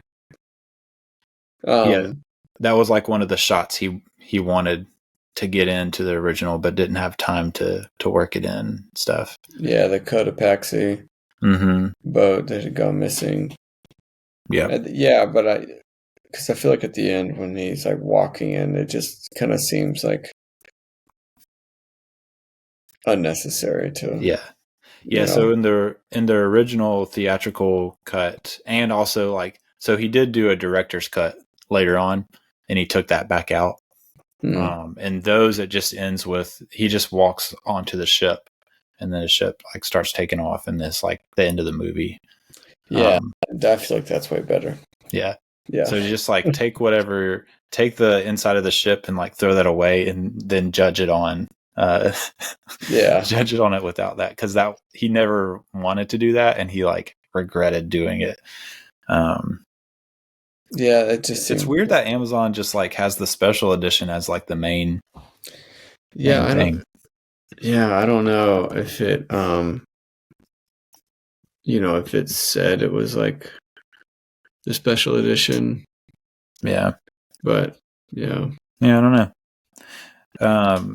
The 40th anniversary Blu-ray disc has all three. You can see it right here over my head. I've been trying to put the movies behind me. It's one of the ones that like the Jaws one over here. If you're listening to this is going to be very boring podcast content. But the Jaws one is very like obvious, but Close Encounters 40th anniversary edition it's not obvious what it is. It's too little back there in the background. So it was the I just wasn't paying close attention, but it was the 21st anniversary re-release. Yeah. Edition. Yep. Is what I saw. Yeah, and But they did have, I guess, the original version available on Amazon. Available as well. So yeah. Well, now you know, There you folks. go. If you haven't watched it yet, then just either watch the theatrical or the director's cut. Just don't watch the special edition. Yeah. The director's cut, I think, is a similar length. So I don't think. I think maybe he takes a little bit out, adds a little bit in, sort of thing. But yeah, I think I heard there's more like domestic stuff in the director's cut, like more like arguments with him and Ronnie and stuff like that. Yeah, that's not hard to imagine. Yeah, I feel like that drove a lot of his filmmaking. Yeah, I mean, just kind of wrapping up all that, the reception to this film, as you can imagine, was mostly positive, but did have its kind of detractors. You have people like Pauline Kael, who was a big she was a big deal critic back then. She said that it was a children's film in the best sense of the word. I think she was just kind of meaning like capturing kind of the wonder of a child. Ray Bradbury, who was an author, a sci-fi author. He's Fahrenheit 451? Yeah. Mm-hmm. I think. He said it was the most important film of our time. That's pretty high praise. Yeah. I liked this quote from the Times, Frank Rich review he wrote back when this released. He said, "What lifts this film into orbit and what saves it from being a shaggy flying saucer story is the breathless wonder that the director brings to every frame. Spielberg seems to be looking at everything on screen as if for the first time." I thought that was a really cool little, like, that's what I would put on my DVD release, that quote. Yeah. For sure. If I had that decision. There were negative ones too. I'm actually listening to the audiobook version of a book called Steven Spielberg, A Life in Film by a critic named Molly Haskell, who was a Spielberg detractor back in the day, and she somehow ended up writing a biography about him.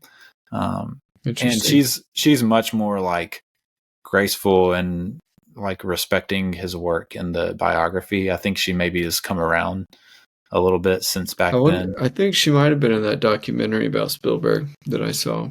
She might have been. Now that you say remember, that, but yeah, I think she might have been. But yeah, she the book is pretty good. It's like it's a very like boiled down biography that kind of has a critic's flair to it. Like like she talks kind of briefly through like making of and like stuff in his life around. She does it by like each film kind of thing, but she also does some like adds in some stuff that you might not get in a typical biography, which is like her take on why he did things a certain way, kind of like that critic viewpoint.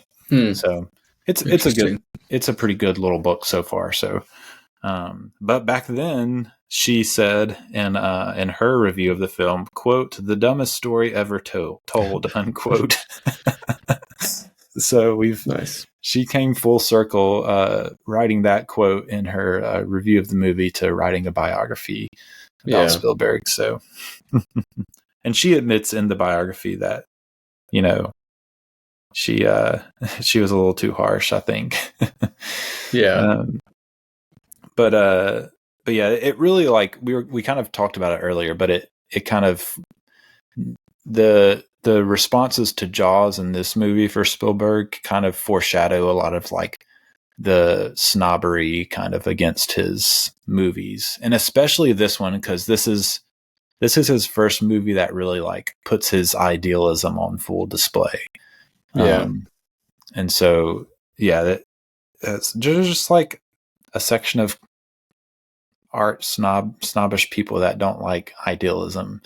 But I think there's a place for it. So, well, I feel like it's always in vogue to be snobby against idealistic art. Like that seems to be the cool thing to do. Yeah. Unfortunately. It's just too bad because, man, like, I like a good depressing movie, don't get me wrong, but I need the idealistic movies too to pick me back up, you know? Well, like, I mean, the thing is, like, most people like that. Yeah. You know, like, there's a reason. I think that's part of the reason why his movies did so well. Yeah, for sure. Yeah, I mean, there's a reason these are the summer blockbusters and not like the depressing, sad, you know, January of release. But yeah, you know, I mentioned eight Oscar nominations, mostly for technical stuff. Zsigmond wins for cinematography. Spielberg gets his first director nomination, which he should have got for Jaws, but you know, yeah, that's surprising. But yeah, let's kind of just transition into talking about kind of some takeaways and things we really liked about this film. Yeah. So, you know, we talked a little bit about Close Encounters, Star Wars, really being on the front end of like the propulsion of sci-fi into something more than just a B movie. Yeah. I don't know, like it's interesting to look back and think about movies like this, which this one, I feel like Close Encounters in the modern eye is a little less important than Star Wars. But back then, I feel like it was like they kind of went hand in hand. Like I feel like people loved Star Wars and people loved Close Encounters, and they were it was all the same people. Yeah. And it really like it is amazing that these filmmakers, I don't know, it makes me wonder, like, okay, like who do we have today that's like gonna push like the art form in that way, like and I'm sure it'll happen. It's just kind of like it's fun to look back and think like these people really didn't like even understand the scope of what these guys were gonna like set into motion for the whole art, like the whole industry and the whole art form. Well, I think it was in Christopher Nolan's Oscar speech that he recently gave, where it's like he just sort of was just saying how the art form itself is only like 100 years old. Yeah. And so it's like, I mean, you know, if you think about it, like books and theater have been around for hundreds of years. Mm-hmm. And art and painting and all that, sculpting and everything. But like this is an art form that is really still somewhat of a baby. Yeah. And so, yeah, who knows? Yeah. And I think he said too, you know, he was honored to just be like considered, you know, maybe an important part of it. And, you know, it's looking back, like we might be looking back 30 years from now. I mean, like, you know, Christopher Nolan was like a huge deal. Like these guys were back in the 70s, like really kind of making strides. And, you know, maybe IMAX will be like everywhere. People will be shooting on IMAX film in 30 years. And it's like, oh, we can thank Christopher Nolan for this, you know? Yeah. Who knows? But it's just easy to forget how risky that was. Like these were really risky movies. I mean, even like Lucas's friends were telling him like, dude, this, you know, are you sure you want to make this Star Wars thing? Is seems like it was so cobbled together too. Like yeah, Star Wars, that is. I think I would imagine this was a little less cobbled together. Yeah. Because he had already had a success with Jaws, and so I think he had some credibility there. But yeah, I mean, these kinds of movies, like there just weren't that many, if any, that were like serious sci-fi films. Yeah. So like anything that gets made now, it's like, I don't think there was such a thing as like a sci-fi movie that you took serious. Yeah. There wasn't just some sort of hokey. Yeah. I mean, like we can look back on this one, and there's lots of it is, you can judge it as being a bit hokey, and like you kind of have to just look past a bunch of stuff. But for the time, like, they're breaking new ground with these films. So yeah, and like it's really like too. He's doing like very unconventional things for like a sci-fi genre. Like for one, like it's very idealistic, very optimistic, like which is unconventional. And then two, like he's at least in the theatrical version, like he gets on the spaceship, but it's like it's very ambiguous, like what's going on. We don't really know. And I guess even like adding the scene where he's walking onto it still doesn't explain what's going on, or what happens. Yeah, really. Or what happens after. Like, why do they choose Roy? Why did they like basically? It's hard to like parse out. Okay, are these aliens actually like benevolent, or are they just like using us, but kind of like a little kinder than most other aliens would be about it? Yeah. But yeah, you just don't know. It's very ambiguous, and it's just amazing that like audiences like loved it. Because that's not typically, even today, like, so like I know, so there's a recent sci-fi movie that I loved was Annihilation. I don't know if you've seen that movie. But it's got a super weird, ambiguous ending.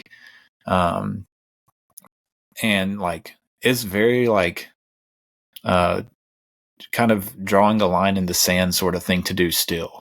Like people really went for Annihilation, but a lot of people are like, no, it's like it doesn't make any sense. It's this ending is dumb. I think I did see it. Yeah. And I do think the ending was dumb. I feel like like even like between us, appreciators of good film, like it's hard to like make an ambiguous, strange ending and like have the general audience just like totally go for it. Yeah. But I think it's partly because of the authenticity that Spielberg injects in his movies. Like you're willing to kind of look back past the strangeness and the ambiguity because he has built an emotional connection for these characters, right? For you, and so you're kind of just like happy that Roy is getting what he wanted, and you don't really need to know like why or what's going on. You're just happy that this guy is finally getting to meet the aliens. Yeah, but then it's just like, well, so he's just like leaving his family, and there's that question for sure. Like there's some of that, but I think what he does so well, Spielberg does, is just he gets you really invested in the characters. Yeah, and I think that is on display in this film for sure. Oh yeah. Well, let's talk about Roy. Like, I think it is interesting. That question of like, how much is like, I don't know, is Roy a good guy or not? Like, you kind of like, if you really like analyze it, you're like, man, he's like just kind of going nuts and leaving his family. Like, what a screwed up dude.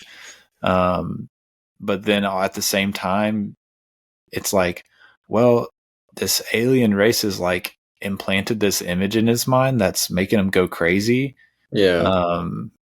And so, I mean, I think he's a very sympathetic character. yeah, for sure. But yeah, it's also like, okay, like obviously it has some things to work out. yeah. Yeah, it is. It's like a fine line that Spielberg really walks well in this movie. Even like compared to all of his other movies, I feel like this character is harder to make like sympathetic, because of like what he's doing. Like he's literally kind of like going insane, obsessing over this image of a mountain and like driving his family away, and like eventually just like leaving Earth altogether. His family especially included in that. Yeah. I mean, like, you make like, if I were to explain that to somebody, just like them not knowing this movie, they would be like, man, what a crappy character. But like, you love this dude in the movie. Yeah, you're certainly like rooting for him. Right. But he's still kind of like, bro, come on. Like, yeah. Yeah, it's fun. Like, I think there is a lot. I think there really is something to kind of thinking about Roy as kind of the artist stand-in too, or in this case, it would be, the Spielberg stand-in. Just that idea of an artist having something in their head that they need to see like manifested and fulfilled is kind of like sort of what's going on with Roy. He can't get this image out of his head. He has to get the answers. He has to like get it.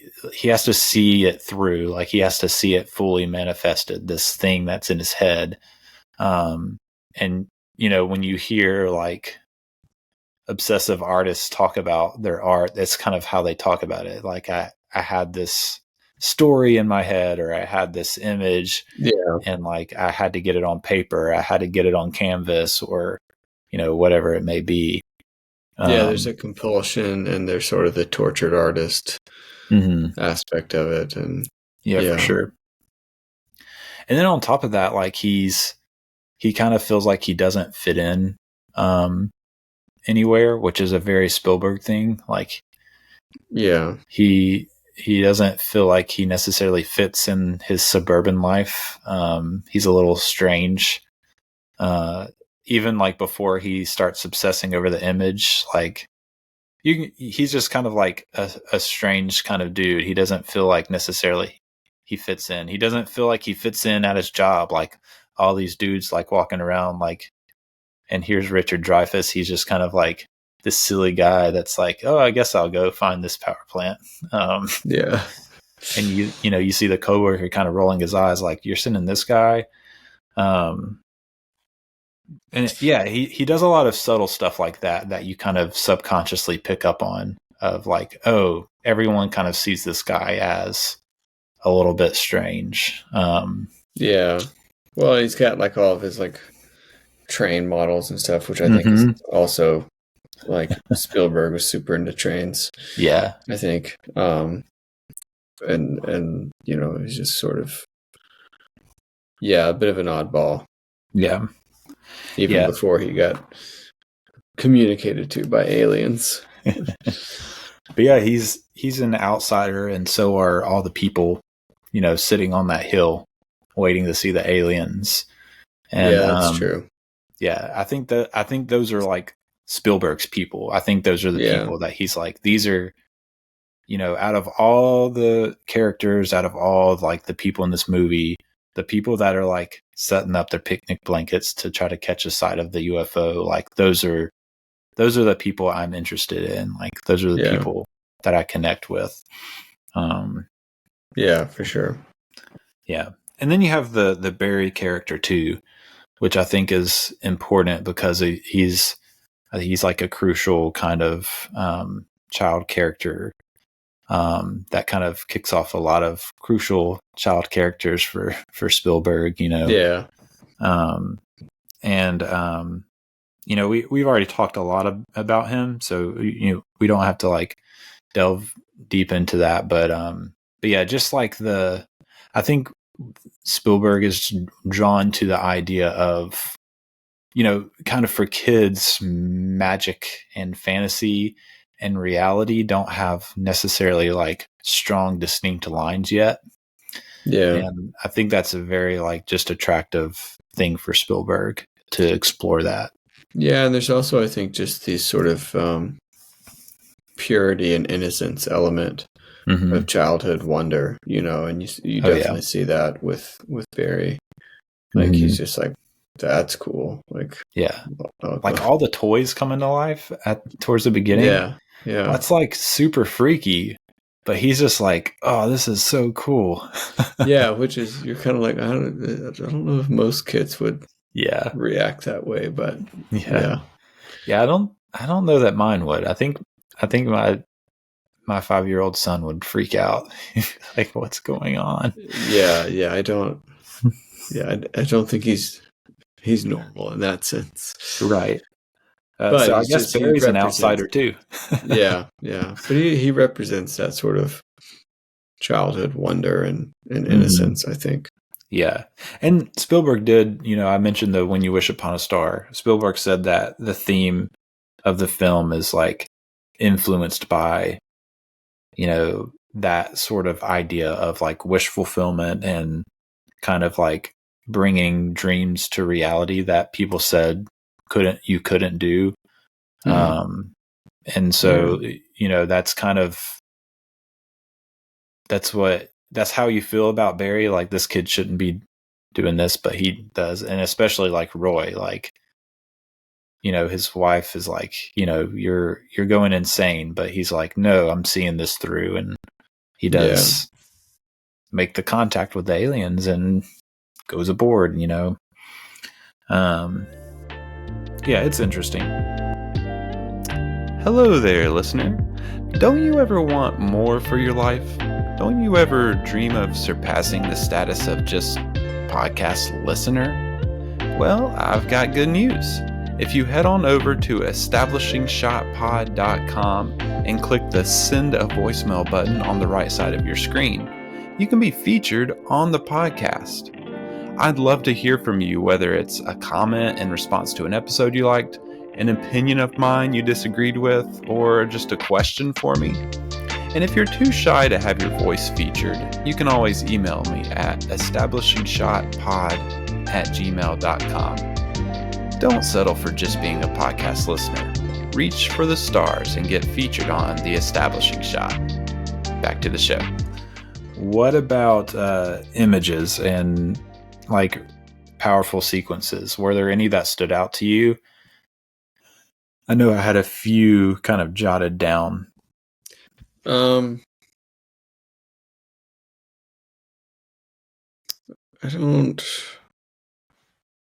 feel like there were any images necessarily, except maybe just the sequence of like him building the sort of 3D structure of Devil's Tower, which is, I mean, that's sort of so ripe with metaphor and like all that kind of stuff. And so I feel like that's, I mean, it's just completely consumed him. Oh yeah, mentally, and now, you know, physically in his house. Like, it's just this enormous structure. Yeah. I always wondered, like, why did he have to like do it inside of his house? Like, why couldn't he? Well, why did he have to do it so large? Like, but yeah, I mean, it's not. I think that was part of like sort of what I feel like that was the representation of like, this is more how it feels, I guess, to the character is like it's this giant thing I can't get past. Yeah. One of the things that I think it was Molly Haskell said was that like he was so like done with this like mundane, toxic suburban life that like he starts literally like uprooting his like yard. And she kind of saw that as like a metaphor of like he needs to uproot himself from this life. He can't do it anymore, sort of thing. He doesn't belong there. And I was like, oh, that's interesting take. It might be, I don't know if it's reading too much into it. Maybe it is, maybe not, but I feel like maybe. Yeah. But yeah, that sequence is really good. And I think another reason it's good is because it shows how like Spielberg can build. He doesn't just need like the big, like the kitchen, like jumping apart to build tension. Like he can do it in subtle ways. Cause I noticed myself, like, I kept like getting really tense because, you have the news broadcast going on the TV and they keep showing the Devil's Tower and he's like walking around and you're like, dude, look at the TV, look at it. And he's like not looking at it. And Spielberg, like, he holds that like tension for like so long. And it's like it's not like something like dire happening. It's just like, you want the dude to see the Devil's Tower on the TV so he'll know what he's looking for. And he finally does, but that's like expert tension building. Yeah, well, and he does that throughout, like no like necessarily any particular like sequence per se, but like I feel like the film at its best is a great sort of tension builder. And like J.J. Abrams talks about the mystery box. Like this is sort of one big mystery box, and the best part of it is before it's opened. As always is the case. It's always a little disappointing to sort of see what's inside. It's the whole like Hitchcock thing too. It's you let the audience know that there's a bomb below the table, and and so now they're waiting for it. But you can hold that. There's a certain point where like you can lose, but if you hold it to just the right point, then it's just like it's the perfect like tension. And that's sort of what he's doing too. Like you see in that particular sequence and other, like you said, in other places too, like you literally see what would in the metaphor be the bomb, which is the Devil's Tower on the TV, the information he needs, but like he doesn't see it yet. Right. So it's like just holding that and holding it and holding it. I wrote down a few. I thought the first, there's like the first encounter he has with the aliens actually starts with like a joke, which I thought was fun. Like he have the car come up, he's stopped, looking at the maps. And that is kind of another way he builds tension subtly, is like the map keeps coming up in front of the camera. And you're like, oh no, something's going to be, when he pulls the map down, something's going to be there. Right. And like that never actually happens. But yeah, the truck, is parked and the car comes up behind him and he like waves them around. And then you have like the alien, the UFO lights come up behind him and he's like not paying it any attention, just like trying to wave it around and it goes up, That was kind of comical to me. It was like a chuckle moment. I think that's sort of the level of comedy that Spielberg does, is some laugh chuckles. Out loud, but like stuff like that. But yeah, that whole sequence is really good. Just like everything starting to shake, and I feel like even today, like I feel like the effects hold up pretty well. It's still kind of like a very like startling experience. Yeah, well, and again, all the stuff is happening off screen, and Mhm. and so I think that's what makes it so effective. You don't know what's really going on. Like, you see the effects of it, but you're not sure what's happening with the UFO and that kind of stuff. For sure. There were two other like big images for me. One is, it was interesting to hear Spielberg talk about.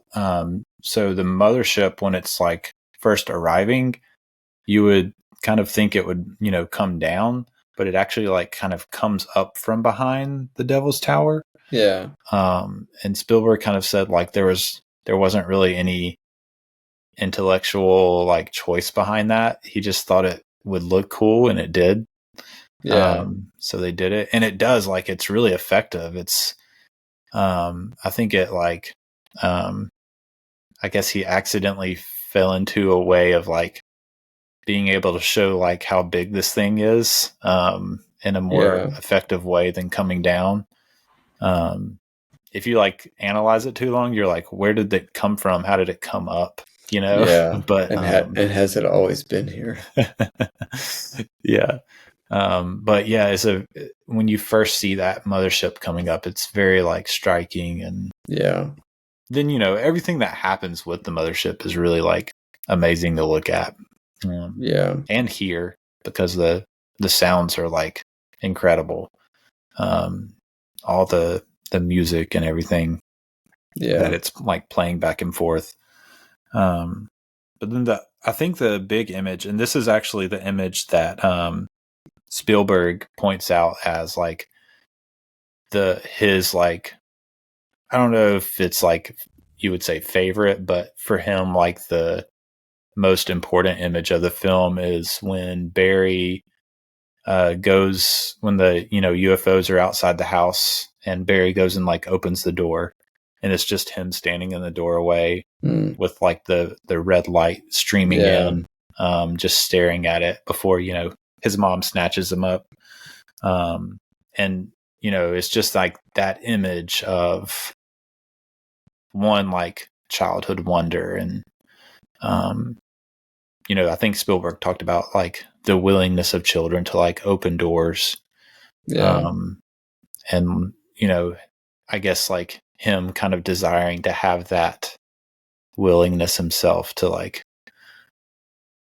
and he did a movie like this that was like him opening a door, being willing to open the door. So and there's that potential of danger as well, that it's like, it might be great, it may be horrible. And that's the other thing Spielberg, I think, a kind of I guess a thread through his filmography is like the fear mixed with wonder. They kind of like go hand in hand. The things that are most like interesting and wondrous in his films also are a little bit like scary, or intimidating. But that is a really amazing image. Before we end, let's hit on any themes. So like, I obviously have a few noted in my outline. Were there any that like felt like prominent to you as far as like themes, or just anything going on that you're like, oh, there's something to this? I think like probably a theme that goes through a lot of his movies is just the dysfunction of family. And like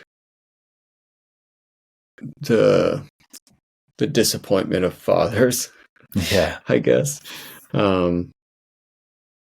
That he deals with, I think, in a lot of his movies. And this one is no exception. Which I just thought was really, really fascinating. It is very, very present like that. I mean, you could say that it's really, Roy not coming to grips with his responsibilities as a father. And like he chooses to just escape. rather than like deal with it and sort of grow up a little bit. Yeah. I think that's an all too common experience too. Yeah. Not, minus the aliens, but yeah. Less fantastical excuses. Right. Yeah. But because I feel like it was in many ways, that's, I think the strength of the film is dealing in those areas rather than like, and just the tension building to, what's potentially out there. Because the first like half of it is really kind of a family. A lot of it, at least, is like a family drama and like just trying to deal with all that and disappointment and, all those sort of things. Yeah. That could be in any film. It just happens to be in one with aliens. Yeah, for sure. Yeah. What about you? Yeah, I mean, that's definitely there. I did write down that like the political stuff is like very minor. It's like, he talks about like being inspired by the UFO craze and Watergate. Like if you watch the documentaries, but you're like, he really like skims over the political stuff. It's not very like prominent or important. Yeah. Then it's just not like that interested. I think the movie's not that interested in that aspect. No, because you could have gone way more into like the governmental conspiracy side of it for sure. Yeah, and we talked about kind of relating to Broken Family, the kind of suburban mundanity and the I guess the toxicity that kind of can be in the midst of this nice neighborhood inside the walls of a home. Yeah. Is definitely there. We did also talk about kind of the radical optimism of it.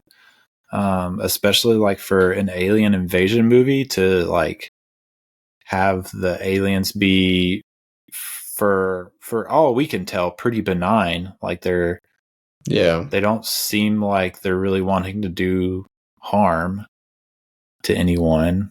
And that, I mean, there is a lot of optimism to that. And I think too, like Spielberg talks about the cinema being a place where like you connect people that are different.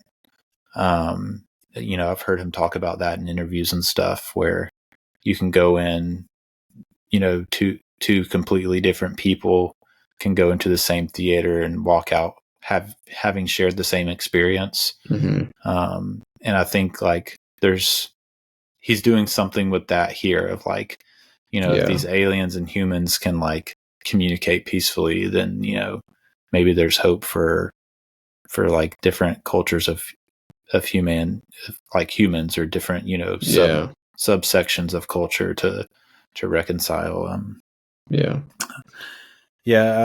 Really the last, I guess, theme that I thought was interesting is there's this like kind of religious spiritual like I guess undertone to this whole movie, which is it's interesting. It's vague, but I think there is something there that's interesting to think about, especially like with Spielberg having grown up kind of at odds with his Jewish heritage and not really. He just kind of like wrestled with all of that growing up. So he didn't have like a strong religious background like a director like say Martin Scorsese has. And so, but one thing I thought Molly Haskell said in her biography of him that I was like, oh, that sort of rings true, is it seems like Spielberg was like just like born with, I guess you could say, like a sense for the transcendent. And you kind of see that in a lot of his films. I mean, even like just think about the Indiana Jones franchise. Like they all end with these like very transcendent, like, like strange, otherworldly, transcendent, like like things that happen at the end of those movies, and films that are otherwise like pretty grounded, you know, in, you know, espionage and archaeology and, you know, science and, you know, all that sort of stuff. Well, I think it's just sort of that exploration that there's more to this life. Yeah. You know, and I think you see that, you know, obviously in Roy's character, and he's just right. He just wants to know what that is. Yeah. I mean, there's a lot of lines like, you know, he's saying like, you know, this means something, this is important. And, you know, I just want an answer. I think at one point he tells the Truffaut character, I just want to know that this is really happening or something like that. Yeah. But yeah, you certainly see that, I think, coming through. Yeah, there's definitely like some existential questions behind, like, that are like driving a lot of what his decisions. Yeah, for sure. And, you know, you could even say like that drive that he has, that image is sort of like this transcendent calling. It's like something outside of himself has put this image in his head and he can't escape it. He has to pursue it. And it doesn't come from himself. It comes from something outside of himself. Right. Which is an important distinction, I think, to make, because there is a lot of that, the theme of, you know, finding things within yourself, right, in culture too. So, you know, this is distinct from that. It is something transcendent that places some sort of calling inside of Roy. Which I think is interesting. Yeah. Well, and I think kind of going back to a little bit to the governmental and political side of it, is I think you could very easily have taken a way more cynical tact from the government side of it. But even with them, it's very like optimistic and unifying, which is like, okay, that's idealistic and likely unrealistic. But you see that, like, I think Spielberg just dealing with these ideas of transcendence and finding unity outside of your own little reality. Yeah. You know? Yeah. And I noticed that too about the government stuff. It's pretty like optimistic about that in ways that like I probably wouldn't personally be. It's like, wait, you're letting this French guy like run the whole thing. And like that was purposeful. Like, he wanted it to feel like it was international cooperation going on. Yeah, which is, I mean, you know, good for him. But it's like, I don't know that like and even too, like, you get the sense, like, even when they're trying to like come up with a lie to tell the public, you get the sense that most of the people are like making that decision like for the public good. Like not to cover something up, but to, like, you know, which is, I don't know, I think funny. The whole like posture towards the aliens was that of like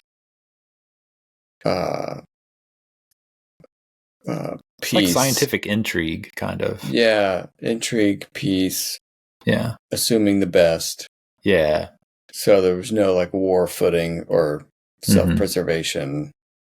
We're just like, just get the piano closer and we're just gonna, you know, so we're gonna have a jam session with the aliens, you know. It's like, you know, I guess it's the idea that rock and roll can save the world, you know, basically. That's great. But yeah, you know, that there's definitely some there's definitely some transcendence, religious, spiritual, For sure. I don't know where Spielberg was when he was making this along all those lines, but, there's definitely something, a thread going through there. Yeah. Yeah. Do you have any final thoughts on Close Encounters? I mean, I think it's a great film, and I think it does stand the test of time in a lot of ways. There's a lot of sort of hokiness, I think, that you kind of have to look past as it gets further into the film.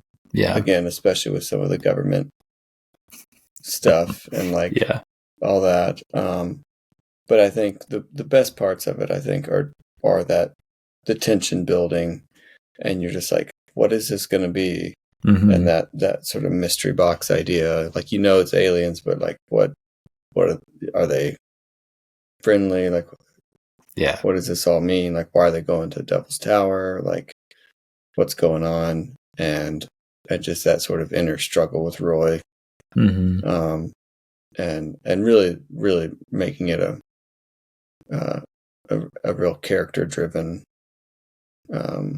story. Yeah, I think makes it last. Right. So yeah. The characters being forefront is a big thing, and the inner struggle with Roy, which we didn't talk a ton on, but there is something to that too, of like there's a hint of doubt, even like with all of his like obsessiveness. But there's definitely like it's more than. I just didn't want people to go away with the impression that we thought like, oh, he's just like fully all in on this image. Like he is, but he's still like unsure. Like he still doesn't know what he's after. Yeah. He doesn't know why. But yeah, no. I just like the final thought I was going to end with is just thinking about Spielberg looking back on this movie.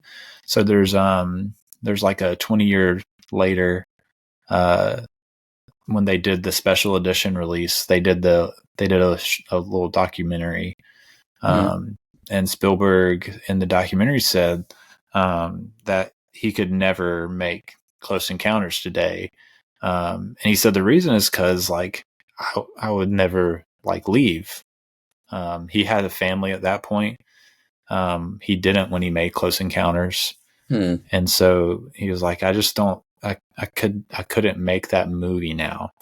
And he even went on to say like, it's the only movie of his that he will go back and watch that he feels like dates him because of that reason. Which I thought was interesting. And just, I guess just thinking about like, we change and mature and, find ourselves in places where we look back and think about like the choices we made, the kind of that we now see as naive. But also like, that's kind of what the mind space I think Spielberg was in. But as like an outside observer, I'm also like looking at it and thinking, yeah, but you wouldn't be who you are now if you hadn't, gone through that and made those choices and thought in that way.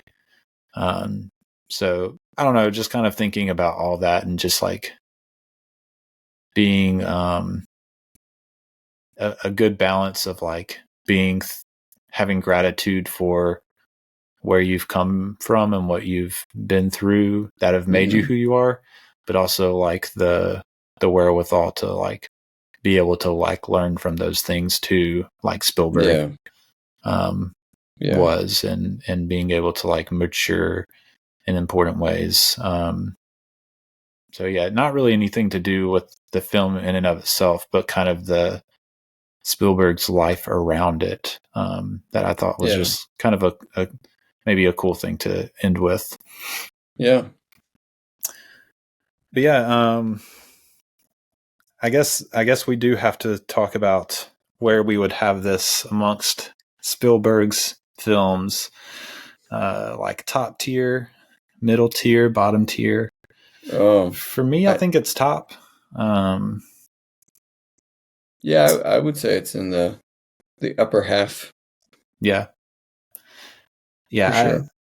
I still have a decent amount of blind spots, like I said, and kind of like every section of his career, I have several blind spots. He has a lot of movies. Yeah, the guy is prolific. So yeah, didn't he also started DreamWorks? Was that his company as well at a certain point? Like, he's ridiculously like prolific. Yeah, in the 80s, he started Amblin Entertainment, which was a production company, and DreamWorks, which was the kind of distributing company that he had. So he started like producing through Amblin in the 80s. Okay. So maybe we'll talk about that when we get there a little bit. Maybe hit on that a little bit in those episodes. But yeah, he definitely is prolific. He has a lot of movies. Jaws is my favorite, I think, still. Yeah, I feel like it'd have to be. And you get the popular opinion is probably Raiders of the Lost Ark, but I'm a Jaws guy myself. Yeah, I've seen Raiders enough to know that I like Jaws more, and that's probably never going to change. So, sometimes it's like, oh, let me revisit that, and I might like it more. But I've seen it enough that I'm like, no, I'm pretty set in stone. Yeah. But yeah, next week we're actually going to be on the show talking with Sam again. We're going to kind of just do just kind of like a short, it'll be a shorter episode, just kind of us riffing on our approach to film viewing. So look forward to that next week. And then after that, we will be covering Spielberg's 1941, which I kind of mentioned earlier. I have not seen at this point. And so looking forward to watching it with caution, because it seems like it's kind of one of his least liked films in his whole filmography. So, but yeah, I am looking forward to watching it. It's got a pretty stacked cast. So there's at least that to look forward to. But yeah, looking forward to that episode a couple of weeks from now. But Sam, do you want to plug where to follow you or the y'all's new podcast? What's the best place to go for all that? Yeah, you can go to thecollision.org. Keep up with all the stuff that we're doing there. And the podcast is called Faith and Pop Culture. I host it with Daniel Blackaby, and it's a lot of fun. And come hang out and leave us a comment and talk pop culture with us. Yeah, for sure. Make sure to go and leave a rating review of this podcast, and then go listen to Faith and Pop Culture podcast and leave a rating and review there too. That'd be great.